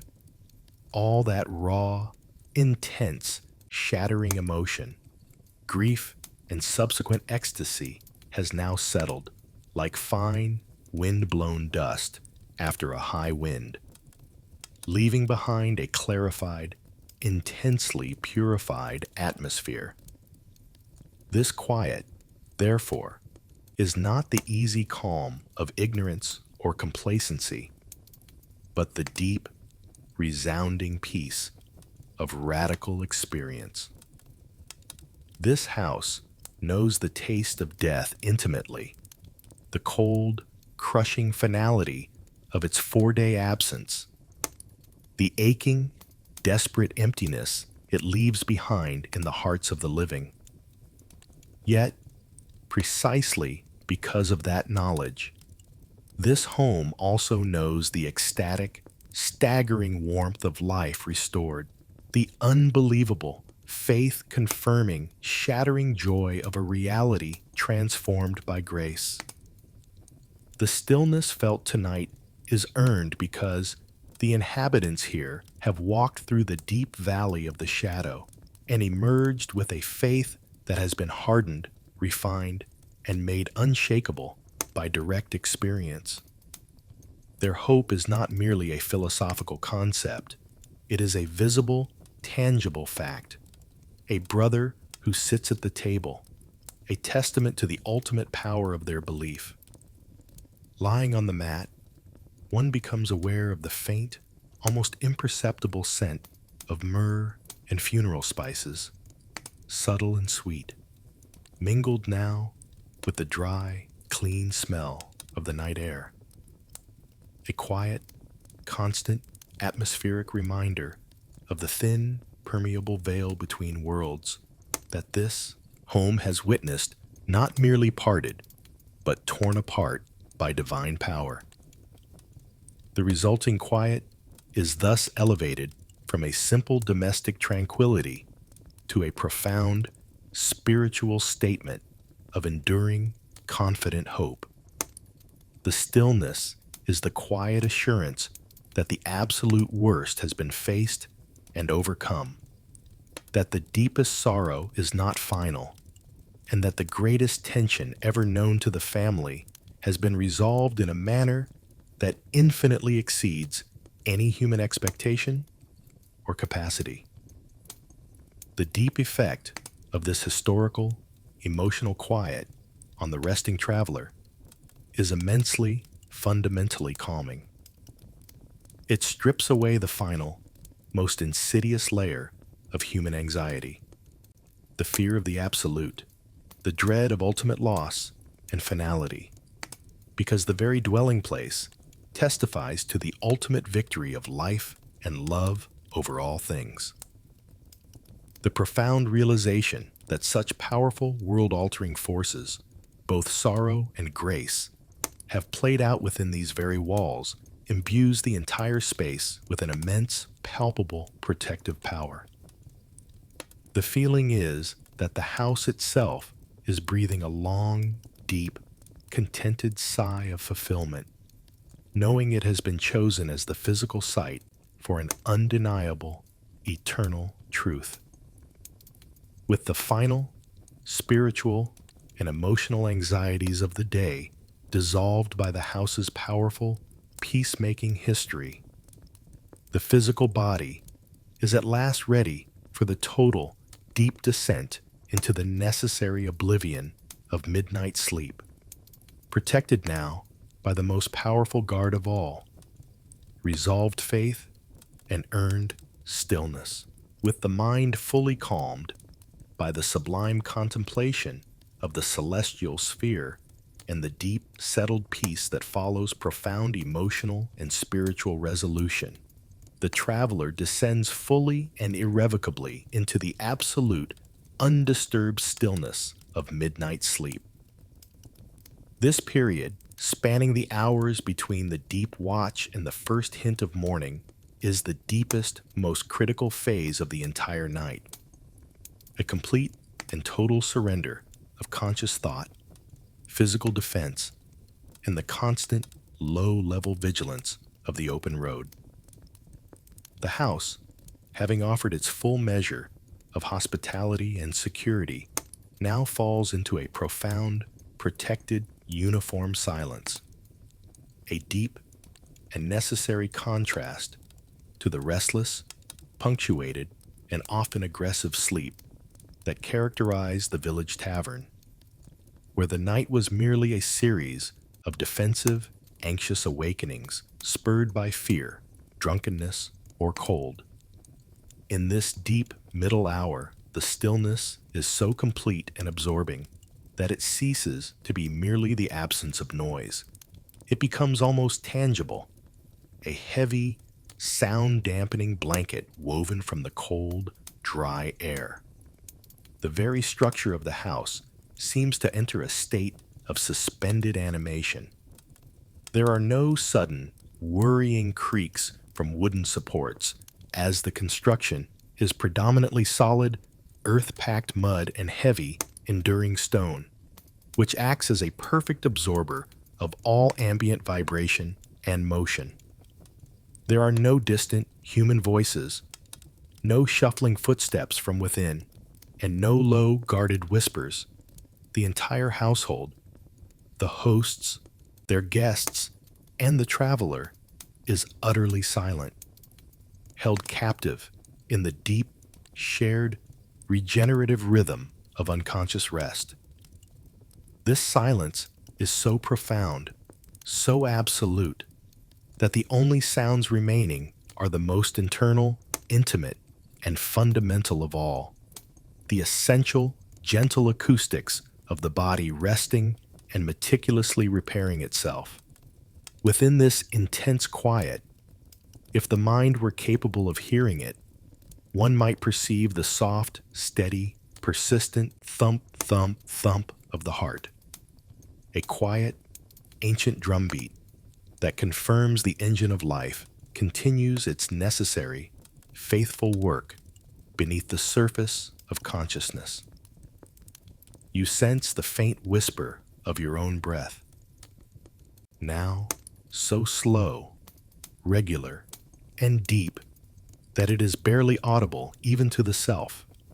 The long, rhythmic, and contented exhalation that marks the deepest, most protected phase of restorative rest. These gentle, internal, biological sounds are the signature of maximum peace, the low, steady hum of the body operating perfectly and efficiently, unburdened by the constant cognitive demands, worries, and fears of the complex waking world. The entire physical being has entered a state of maximum conservation and repair, utilizing the absolute silence as a canvas for renewal. The mind, in this state of deep, unconscious withdrawal, is fundamentally safe and still, protected not merely by the physical mass of the house's thick, cool walls and bolted door, but primarily by the deep, ethical, and spiritual integrity of the entire space.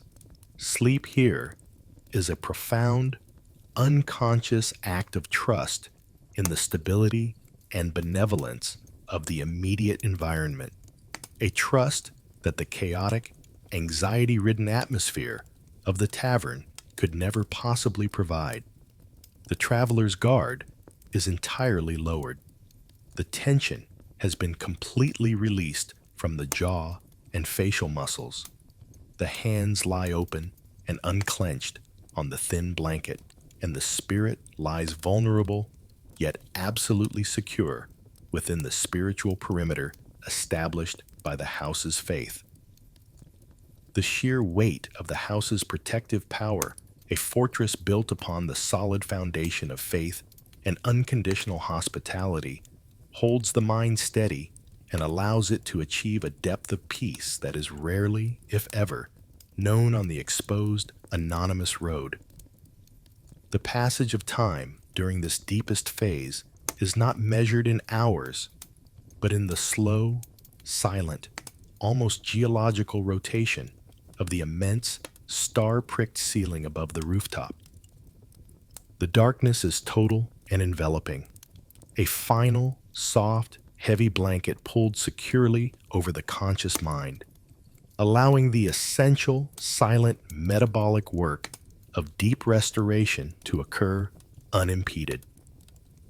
This is the period for the mending of microscopic tissue damage, the clearing of lingering weariness, the deep consolidation of memories, and the reconstitution of internal, necessary energy reserves. It is a profound, necessary emptiness, a moment of profound spiritual and physical reset, a complete and absolute cleansing of the day's fatigue and the memory of its specific worries. This protected, absolute silence holds fast for the coldest, deepest hours of the night, maintaining its perfect, unbroken stillness. But even the deepest quiet is temporal. Slowly, subtly, and with a profound gentleness that is barely perceptible to the still sleeping body, the long night begins its inevitable, gradual journey toward conclusion. The narrative focus shifts from the internal silence of the deeply sleeping mind to the external, almost imperceptible environmental changes that quietly announce the coming morning. The first, delicate hints of light and sound that will eventually break the peace and call the body back to the conscious world.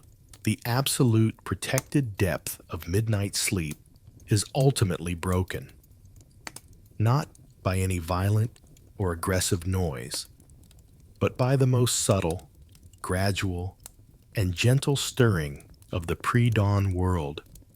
This slow, luminous ascent from unconsciousness is the quiet, profound antithesis of the tavern's aggressive, sudden awakening.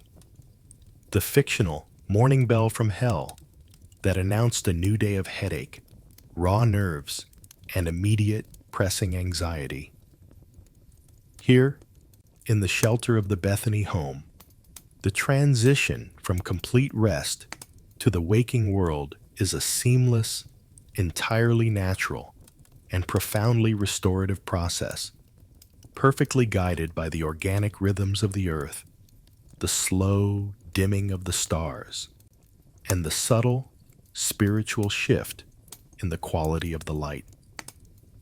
The first, unmistakable sign of the coming morning is not auditory, but a dramatic, yet quiet, transformation in the surrounding darkness. High on the eastern horizon, where the great, star-filled indigo curtain of the night sky had seemed infinite and absolute, the color begins to soften and bleed into a more ambiguous hue, taking on the palest, most delicate shade of luminous pearl gray or faint rose. It is a light without a visible source. The sun is still hidden, merely a subtle, profound attenuation of the darkness, a promise rather than a bold, immediate declaration. As this light slowly, patiently strengthens, it begins to clearly outline the familiar, heavy, rolling mass of the Judean hills, turning them from formless, uniform shadow into defined, dark, solid silhouettes against the brightening backdrop. The world is being revealed to the waking consciousness with immense, protective gentleness. The auditory shift follows this visual change with equal distance and grace.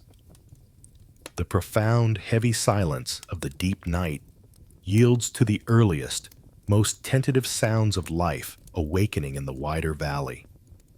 Far off, beyond the nearest ridge that separates the village from the scrubland, the faint, slightly rough, but powerful cry of a rooster, the traditional rural chronometer, cuts cleanly through the cool, damp air. It is a distant, high-pitched, isolated sound that reliably marks the end of the final night watch. The sound is not immediately followed by the jarring cacophony of human activity.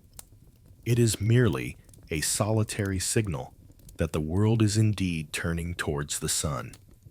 This is quickly accompanied by the near-silent, fragile tinkle of a goat's bell from a far-off herd being stirred by its shepherd, an intermittent melodic sound that reinforces the quiet, enduring stability of the pastoral setting, assuring the traveler that life resumes its accustomed, peaceful order. The temperature of the air perceptibly drops in this hour just before sunrise, known as the coldest point of the night. This coolness carries with it a distinct, clean, and invigorating scent. The smell of damp earth, slightly mineral, and heavy with the condensing dew, mixed with the faint, sweet herbal aroma of the surrounding dry scrublands, olive groves, and the dust of the road. It is the pure, clean scent of a world completely washed and refreshed by the darkness, untainted by the stale smoke, spilled ale, or human congestion of an anonymous inn. The traveler's waking process is equally gentle and unforced. There is no sudden lurch of fear, no anxiety, and no desperate mental search for immediate threats or necessary tasks. The body wakes slowly, organically, drawn from the deepest point of its rest by the increasing coolness and the slow, softening light. You feel utterly and completely clean. The heavy fatigue and low-level stress of the long journey having been thoroughly purged during the deep, protected hours of sleep. There is a powerful, profound sense of being wholly restored, of feeling both light and entirely substantial. The simple, deliberate act of stretching, the long, luxurious extension of the arms and legs on the mat, is a pure, physical pleasure in itself, confirming the complete and vital readiness of the body for the day ahead. The mind is calm and perfectly clear, immediately returning not to the day's worries, but to the overwhelming, restorative memory of the deep hospitality, the quiet wisdom, and the unconditional love that protected the night's rest. As you finally rise slowly from the mat, drawing the crisp, cold air deep into your lungs, there is a palpable sense of blessing and profound spiritual provision. The debt of gratitude owed to the hosts is not merely financial or physical, but spiritual and enduring. It is the feeling of having been truly received, accepted, and fundamentally renewed. This lightness, this clarity, and this profound sense of peace is a spiritual provision that will sustain and accompany the traveler throughout the entire day, preparing them to face the road ahead with renewed strength, unshakable courage, and a deep, settled contentment that only genuine, selfless hospitality can confer.